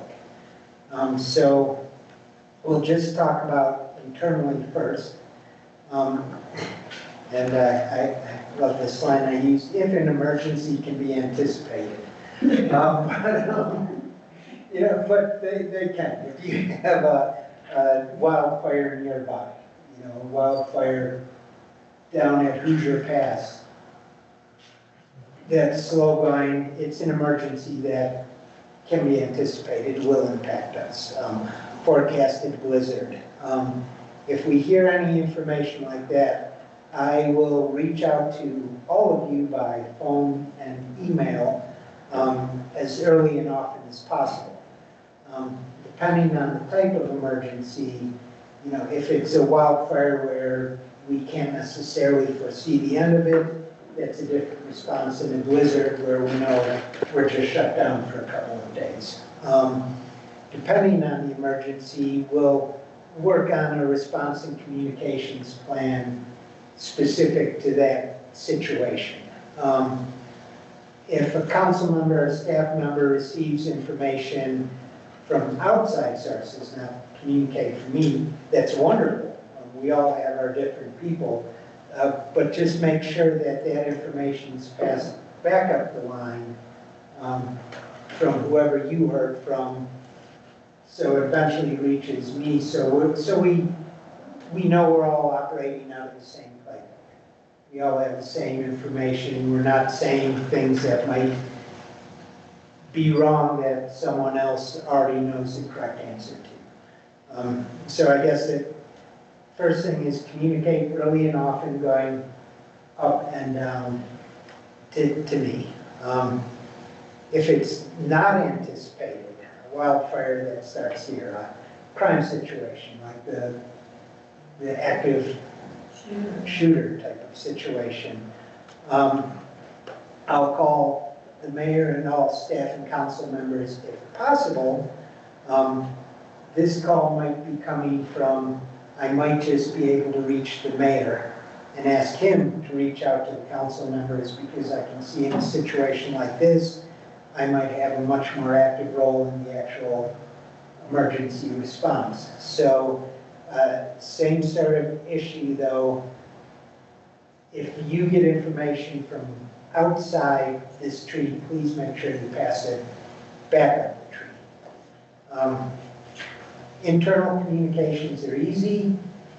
External communications are where we can get in a little bit of trouble. So depending on the situation, the town will send out emails to our email list. Once again, another reason, if you are not on our email list, please sign up for it. This is the people out there. You'll get emails regarding emergencies, and you'll also get emails about things like surveys.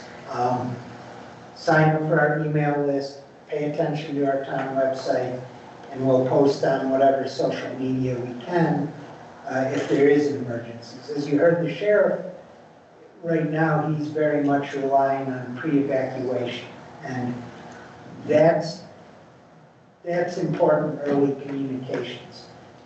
People need to know you have to be ready to leave. You have to have your dog food packed. You have to have your go bag packed. You have to have your medications and coats ready to go as soon as you receive the word, and pay attention to the word that might be coming down. I started to talk to the resort. You know, they have variable messaging boards. County has variable message boards. So we'll set those up in key roadways and intersections, getting those messages out. If the situation has a command center set and you receive a call from someone, you as council members will be receiving calls from people as emergencies are happening. If it's, for instance, a countywide emergency, or fire department, sheriff's departments, police departments have already set up here, they will have PIOs, information officers, who are just much better suited than any of us to respond to inquiries and get information out. So if there is a command center, if there is a PIO office set up, I will let you all know, let you know what their number is, how to contact them. And the first thing to do is pass that on. It's hard not to communicate when someone is asking you a question, even if there is someone better to do it. So I have a list of do's and don'ts that I want to go over. The first do is, I just said, pass them on. If there is a better source for the information, send the questioner to that resource. If you have the time, please reach out to the town manager and the town attorney before making any sort of official statements or statements to the press. We just want to make sure we're not putting out information that we shouldn't be putting out yet. Like, I feel so sorry for the Smiths losing their house. Smiths might not even know about that, or the Smiths might know about it, and it's not something we as a town should be discussing, the specific individual properties. Keep the message concise. Simple words, avoid jargon, only give essentials, and avoid high emotion words. It's going to be in emergencies just everyone, including you, including me, we're going to be at a very heightened emotional sense. And it's our jobs to try to lower that emotional temperature. So don't use words like catastrophe, the humanity. It's, try to avoid those high emotion words. If you are giving essential information, repeat yourself. Say it several times and stress the points and actions that need to be taken. That's where we can shine. And let them know where they can get more information. It might be the command center, the PIO office, or it might be updates coming from us in the town. But let them know when they'll get that. If we can get that information out. At 4 o'clock, the mayor is going to address the situation. That can avoid calls between 1 and 4 o'clock every 20 seconds asking the mayor for that information. Don'ts. And don't sugarcoat. As I said, try to avoid high emotion words, but don't try to minimize the situation either. If there is a traumatic event, you don't have to go into details, but you don't say everything's going to be all right when you know for some people everything's not going to be all right. Don't blame. There will be plenty of time after everyone is calmed down to figure out how the situation occurred. If there is blame, how to make sure the people responsible, the institutions responsible, whoever is responsible for things, there's plenty of time to deal with that after the situation has passed. It's hard not to blame. It's hard not to say, I can't believe it took the sheriff 12 minutes to respond to the active shooter. That's not something we need to talk about while an active shooting is going on. Don't try to have an answer for everything. It is completely okay to say, I don't know, I wish I did, I'll keep you updated when I get the information. People want all the answers right now, but they also understand that the information might not be there yet, or all of it might not be there yet. We don't want to start giving answers on partial information when we know there's more coming in. So it's perfectly all right to say, I don't know. That's not what they necessarily want to hear. Practice saying it in a whole bunch of different ways. And don't overpromise. You want to make people feel safe. You want to make them feel better. These are the people who are talking to you, aside from the press, the citizens, the homeowners. They will be emotional wrecks. And you just want to make them feel better. And don't want your house burned down. Don't worry, we'll take care of it. We'll make sure your house gets built again. Well, that's not necessarily something we can promise. That often comes between them and their insurance companies. Just if we don't have the information or the resources, you have to let them know that, and we will do what we can to help. The town will step up in every way possible. You can't promise that things are going to be just fine.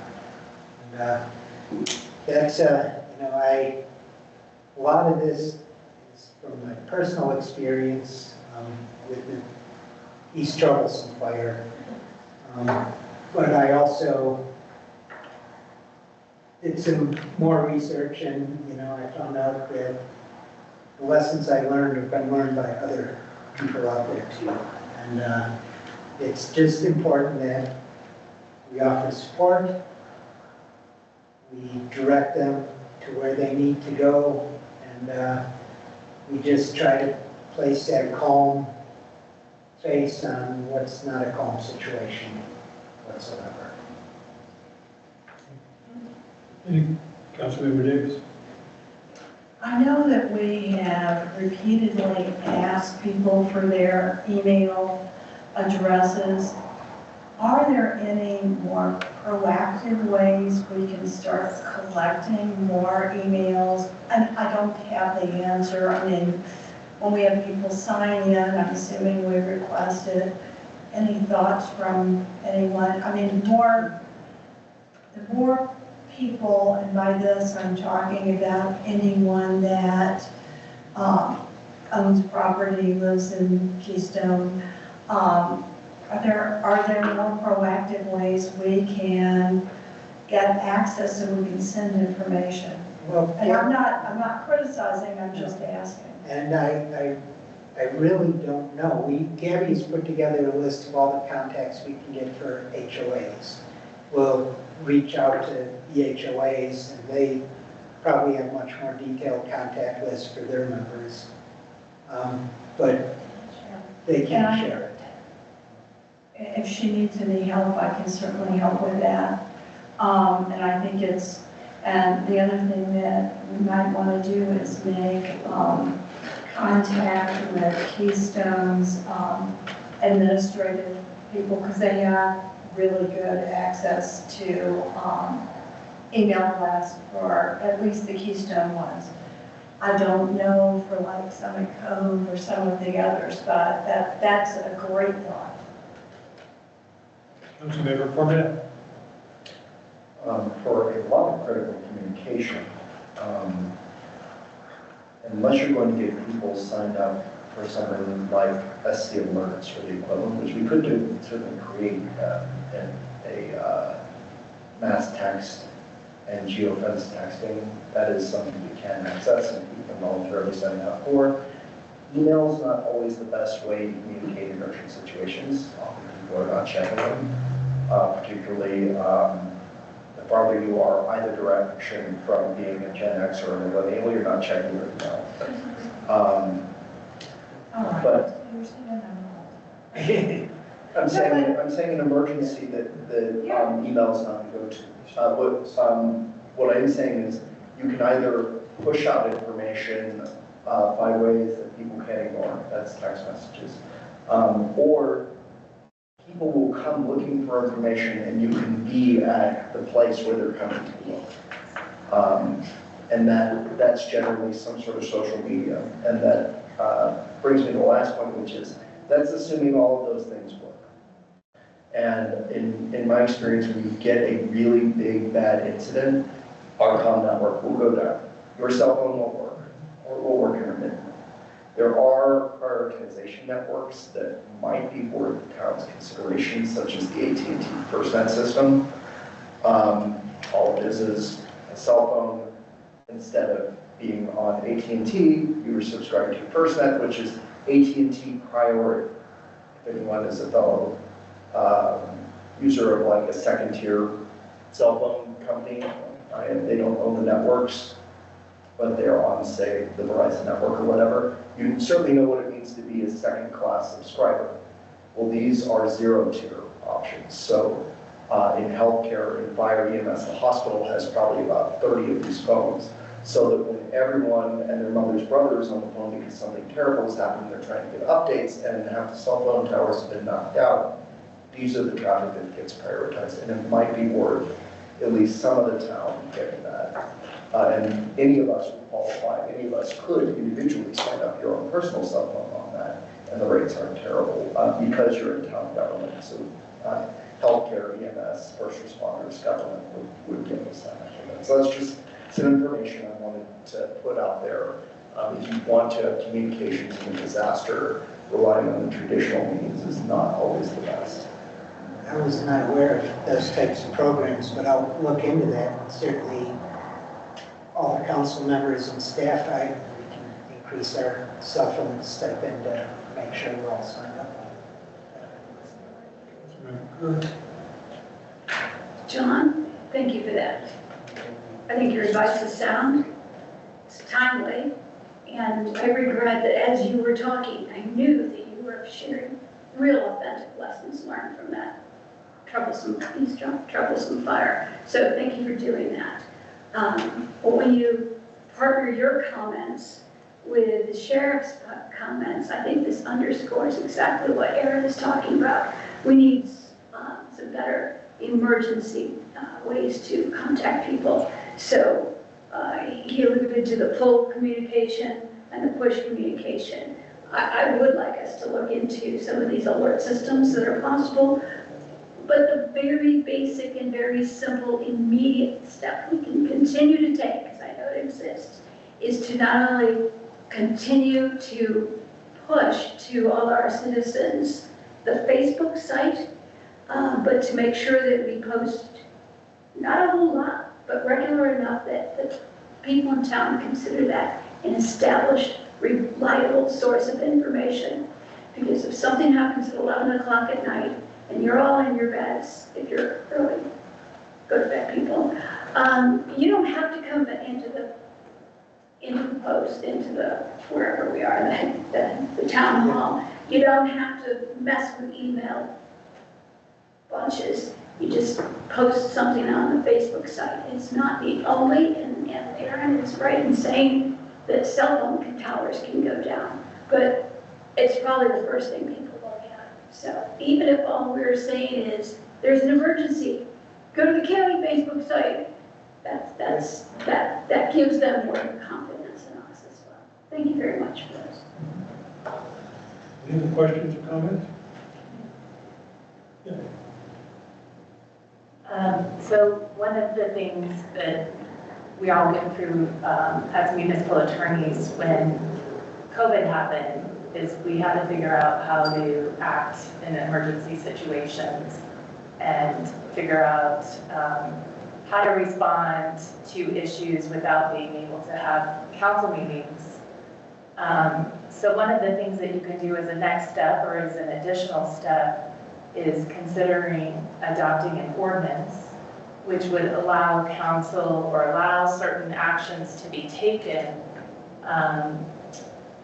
without having a council meeting. And a lot of times that's delegating authority to your town manager to make decisions when you have an emergency. And some of those things would be authorizing expenditures over what you have in your purchasing policy, suspending ordinances, identifying who on council or if your town manager can declare an emergency, who has that authority to do that. And when you declare an emergency, then you activate access to federal money, state money. So that's something to look at down the road. Councilmember Kerr. I'd love to see a future staff report that looks at this and proposes some language. Emergencies are a different bailiwick. We should be prepared. Thank you. Councilmember Permit. John, your lessons learned from these troublesome are on point from my knowledge of PIO work. Have you taken a PIO class? No. I would suggest to this group that at least one or two folks, perhaps Mr. Mayor and Mr. Town Manager would be good candidates to take a PIO class, because it really focuses on expanded thoughts of those lessons learned and how to interact with press, particularly when they're looking for juicy stories and how to communicate bad news. And I work with a lot of our PIOs in the rescue group. One of them actually is an instructor for for the state. And I can ask if they know of anyone who has like a class that's aimed at municipal government. I know there are. I did send staff after the fire to do it up there, but, so I know they're out there. I've received training in that area because of my Air Force background. But again, I'm dealing with something that's 30 years old. I'd much rather see something in the near term. I would expect, as we've seen in other emergencies, the press is going to come to the town to two people, the town manager and to the mayor, to be a spokesman. And the key there is knowing, as you've said, what you can say, what you can't say, and making sure you're truthful and to also be ahead of the story.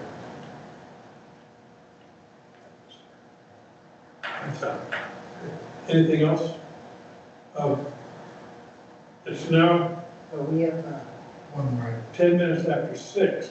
My question is, would the council like to continue on with the the liquor code updates, which is something we need to consider today, or get some food and then come back and reconvene while we're eating and consider the nicotine? What should rather? Choice two. Choice. How many are in favor of choice 2? Just straw poll, raise your hands.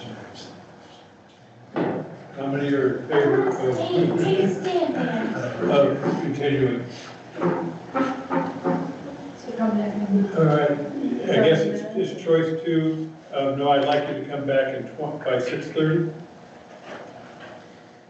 which is 20 minutes.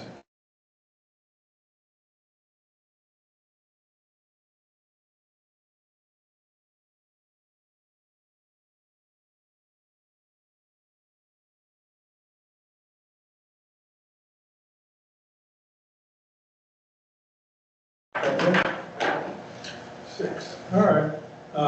Then I'll call the meeting back into order.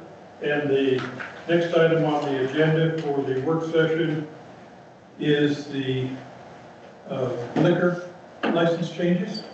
And with that, liquor licensing changes, turn it over to the town manager.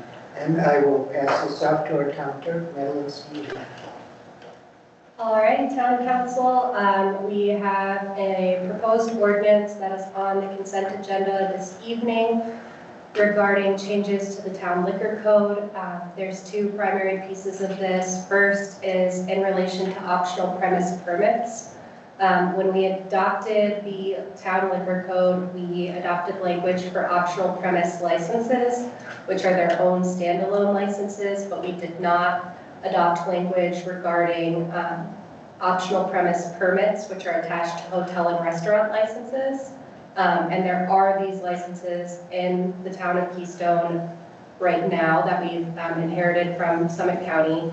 And so in order to continue renewing these optional premise permits associated with hotel and restaurant licenses, the town council must adopt regulations allowing these permits.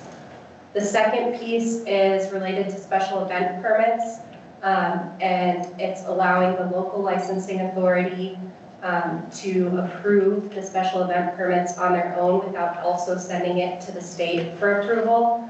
The reason for this is that special event permits are typically submitted no less than 30 days prior to the date of the event, and often people will submit it on that exact deadline, and that can cause some timing difficulties if there are any public comments that are submitted opposing the issuance of the permit. So just to avoid any of those potential logistical challenges, this would allow us to approve it locally and then just notify the state instead of having the state approve it as well. So those are the two primary changes identified, and if there's any questions, we're happy to answer. Any questions? Councilmember Sullivan. On the second one, there's still a notice period, people be able to, but just shortening the state. Yes. It just eliminates after that notice period and approval on the local level, we wouldn't then have to send it to the state and wait an additional potentially 10 days for them to approve. Any other questions? Any concerns? All right, it'll be on the consent agenda for first reading tonight then, tonight's meeting. With that,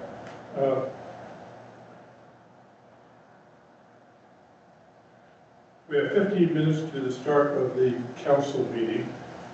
And we can either defer discussion on other issues to the council meeting or address any other issue, council and manager issues now. What's your druthers? Want 15 minutes, another 15 minutes off, or shall we just press on with some of those we can handle in discussion? Press on? All right, then the next item is council manager and other council issues, I believe, as I'm looking at my agenda. Discussion of manager council issues. Does anyone have anything they want to raise? Okay, so hopefully nobody throws rotten fruit at me and that this isn't taken personally. I served on the Charter Commission and I feel compelled to acknowledge and discuss the intent behind a specific charter provision that we worked very hard on during the Charter Commission. More specifically, the intent of the charter in relation to town council in-person attendance versus remote attendance. The Charter Commission's consensus at the time and their intent was in-person attendance. The Charter Commission sought to encourage actual residents, consistent members of the community to run and serve. Given the intent of in-person attendance and the poor quality of the remote experience, I think this is something that the town council members need to start discussing what our standards of conduct are. I want to note that there are times when it was necessary to have remote attendance for a quorum. I also want to note that if town council members want to attend remotely so they don't miss valuable information, that's wonderful. But again, the charter sought to ensure that residents serve and are in person, and there's not a high level of accountability for the level of engagement that people who attend remotely have. I'm not saying anything about our current council members, but this is again a precedent that we're setting for future council members. And the reality is that the quality of the experience technologically is questionable and inconsistent. So again, I just propose that we need to discuss and fine-tune the standards of conduct, which are pretty vague in the charter and need to be discussed for the future of town council members. You know, right now, according to our bylaws, the council can authorize remote attendance. The way that I've been handling it is in the excused absences piece. It was just an assumption if someone had an excused absence, they could attend remotely.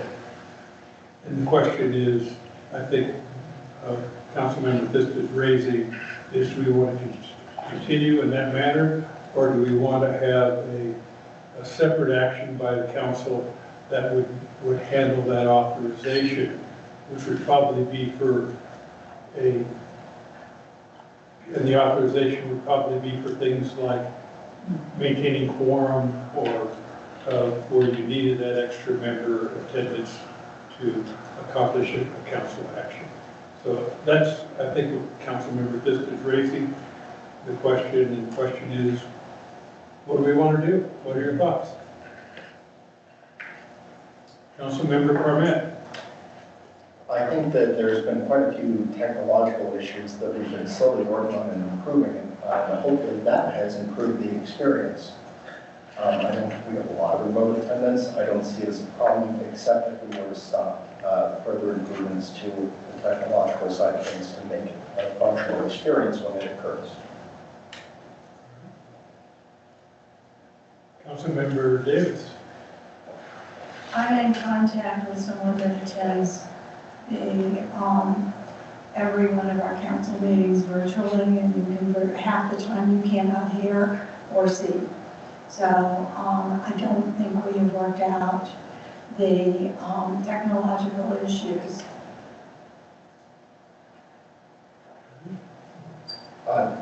respond to that. Well, just, so let me go around and then you get an opportunity. Councilmember Kerr. It's certainly true that technological challenges can occur on either side of the aisle, so to speak, whether it's the person listening in or this town hall. But I have done remote participation and had no technological problems. And I was fully participatory and could hear everything that was being said. I think it's exactly why we made this decision months ago to do it. Councilmember, oh, Councilmember Clement. I would agree with Councilmember Kerr that at the last remote participation she had, I felt like when she spoke, I could hear her, and it sure seemed like she was able to hear us. So I'm certainly in contact with people who say they can hear almost nobody at these, except me, because I do this when I talk, and I'm saying this is a coaching moment. You turn your microphone gain way down, and you put your mouth real close to it. Because if I do this, eventually you get feedback and it's very bad audio quality, and I can get amplified from way back here, but this is how microphones are meant to actually be used. And if we all do this, it will be a better experience for all of our constituents who are attending remotely, whether we are here or remote. I guess the comment I want to make is I'm not sure what the answer is, but maybe we just need a better definition of what's excused and what's not. Because right now, I mean, if I say, well, I have a golf game and I'd like to be remote or something, yeah, that's probably not in the definition of what I would say is excused. So I think we probably need to just fine tune what we mean and when to excuse. The excuse is actually defined a little bit in the bylaws. So a golf game would not be considered excused. Largely vacations are excused in the bylaws. The real question here isn't excused because it's remote attendance. And remote attendance, according to the bylaws, require authorization for remote attendance. I've just assumed that authorization came with an excused absence. And the question is, do we want special, separate action for authorization to attend remotely, or is it automatically to be assumed if you're excused, you have authorization? Councilmember Thistle.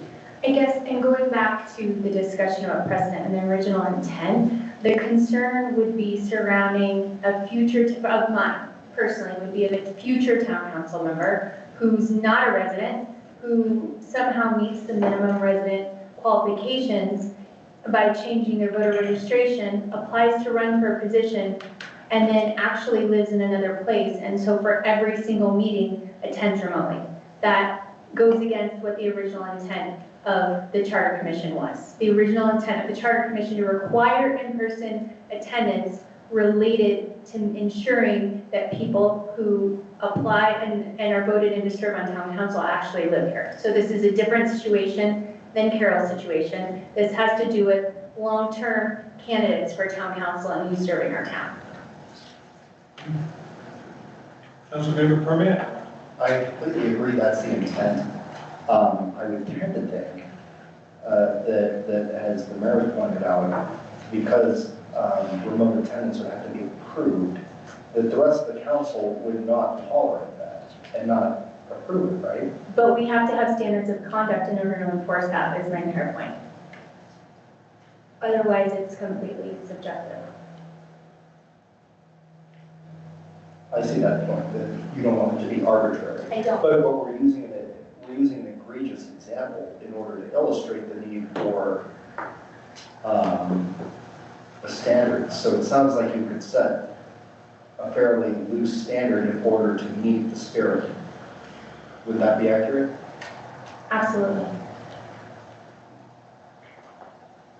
Did you have anything you wanted to say about it, Terry? I always, I will always be in favor of policies and procedures to kind of define your guardrails and set expectations so everybody is clear and understands when or when not remote participation is allowed. One of the things you also might want to consider is quasi-judicial matters. And is remote participation allowed for voting on quasi-judicial matters when you don't have access necessarily to, maybe not the same information that everybody in the room has access to?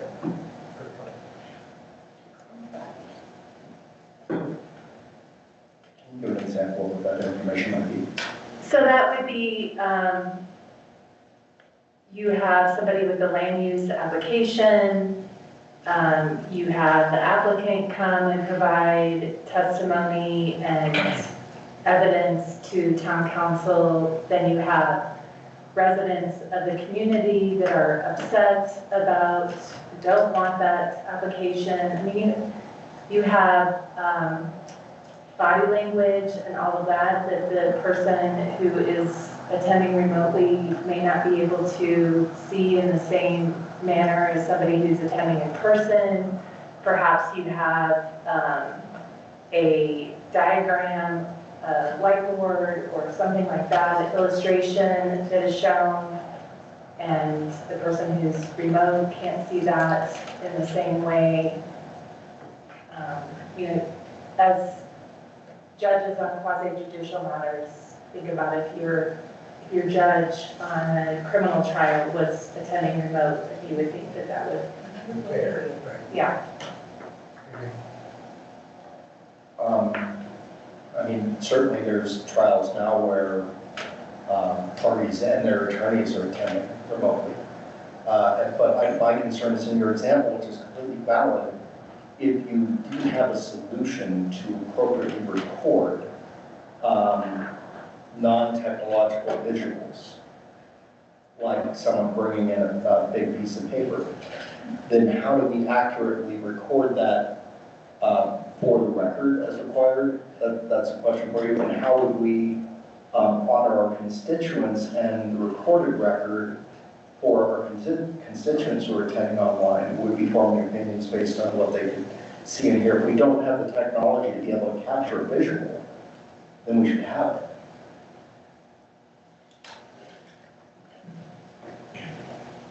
So, I don't know how many remote trials that are occurring right now. I mean, there may be remote trials occurring. We don't have to have a recording. Town is not required to have a recording of what is shown. If there is maybe documentary evidence that could be put in a file with the land use documents, wouldn't necessarily have to be in an electronic file. And you know, that's a good point about constituents being able to hear and see. This is really something that you would have to decide as part of your process for defining your policy and what you determine is acceptable and not acceptable in your policy. I'll just point out as we get better at the technology here and more depth, and a lot of the meeting work the town staff is doing so well, it becomes so second nature. They may be able to do things like I see that OWL has a lock and zoom feature, so they might be able to target a visual and zoom in. We haven't tried it, so I can't speak how well it works. What I am trying to say is if we want to provide constituents with the ability to view these meetings remotely, and community members as well, then it would behoove us if that technology can't be leveraged, that maybe we gain a secondary webcam or something that you could do that with. Or have people simultaneously submit a digital copy of what they print out for their big picture, if that's what they're doing. Councilmember Thiston. And I think there's a distinction. I think we definitely need to leverage all of those potentials we have for improving our remote attendance, especially for not only our constituents, but for members of our extended community. But I think there's a different level of accountability for council members for being present and engaged on a level that constituents would expect. So what I'm suggesting is we simply come up with some basic guidelines and thresholds for what is acceptable. I mean, is 3 months of remote attendance allowed for a potential town council member, or should we have a higher threshold for public service? Now, I ask the town manager a question, and that is, how do other towns handle remote attendance? And in your experience, how successful is it? And then key on the town attorney's comments on quasi-judicial, do they handle quasi-judicial differently? My experience is the towns I've been involved in have all allowed remote participation to some level or another. As Councilmember Permit said, our technology is getting a lot better. So the problems I experienced in just general participation, they still might exist, but they're going down. And I don't know how we would allow it for purpose of a quorum and then justify it and say it's not acceptable in a different situation. The towns I've dealt with have all followed our attorney's advice in quasi-judicial, because there is, no matter how good your technology, there is clearly a difference between sitting in the same room and seeing their feet, seeing their hands fidget under the table, and what you can get on a video feed. And in quasi-judicial, you're making determinations of, you're determining is someone telling the truth here. And it's real important, and it does leave it up to challenge, is what my previous attorneys told me, if we allowed quasi-judicial participation by the fact electors. We're now running a little late, and would it be acceptable to the council to continue this item to next month's, the September 10th council meeting, a work session meeting, to further discuss the matter and how we'd like to proceed? Is that acceptable? If it is, then I have a motion to continue this item until the, or in fact, let me ask the town attorney, since it wasn't on the original agenda, do I even need a motion? You don't, you can just ask for, get a nod or to bring it back for the next work session. Shall we bring it back for the next work session? Yes. All right, then put it on the next work session, and with that, I will assume we have no more council issues to discuss in the work session, and with that, I will adjourn the meeting, and we will reconvene in about 60 seconds for the town council.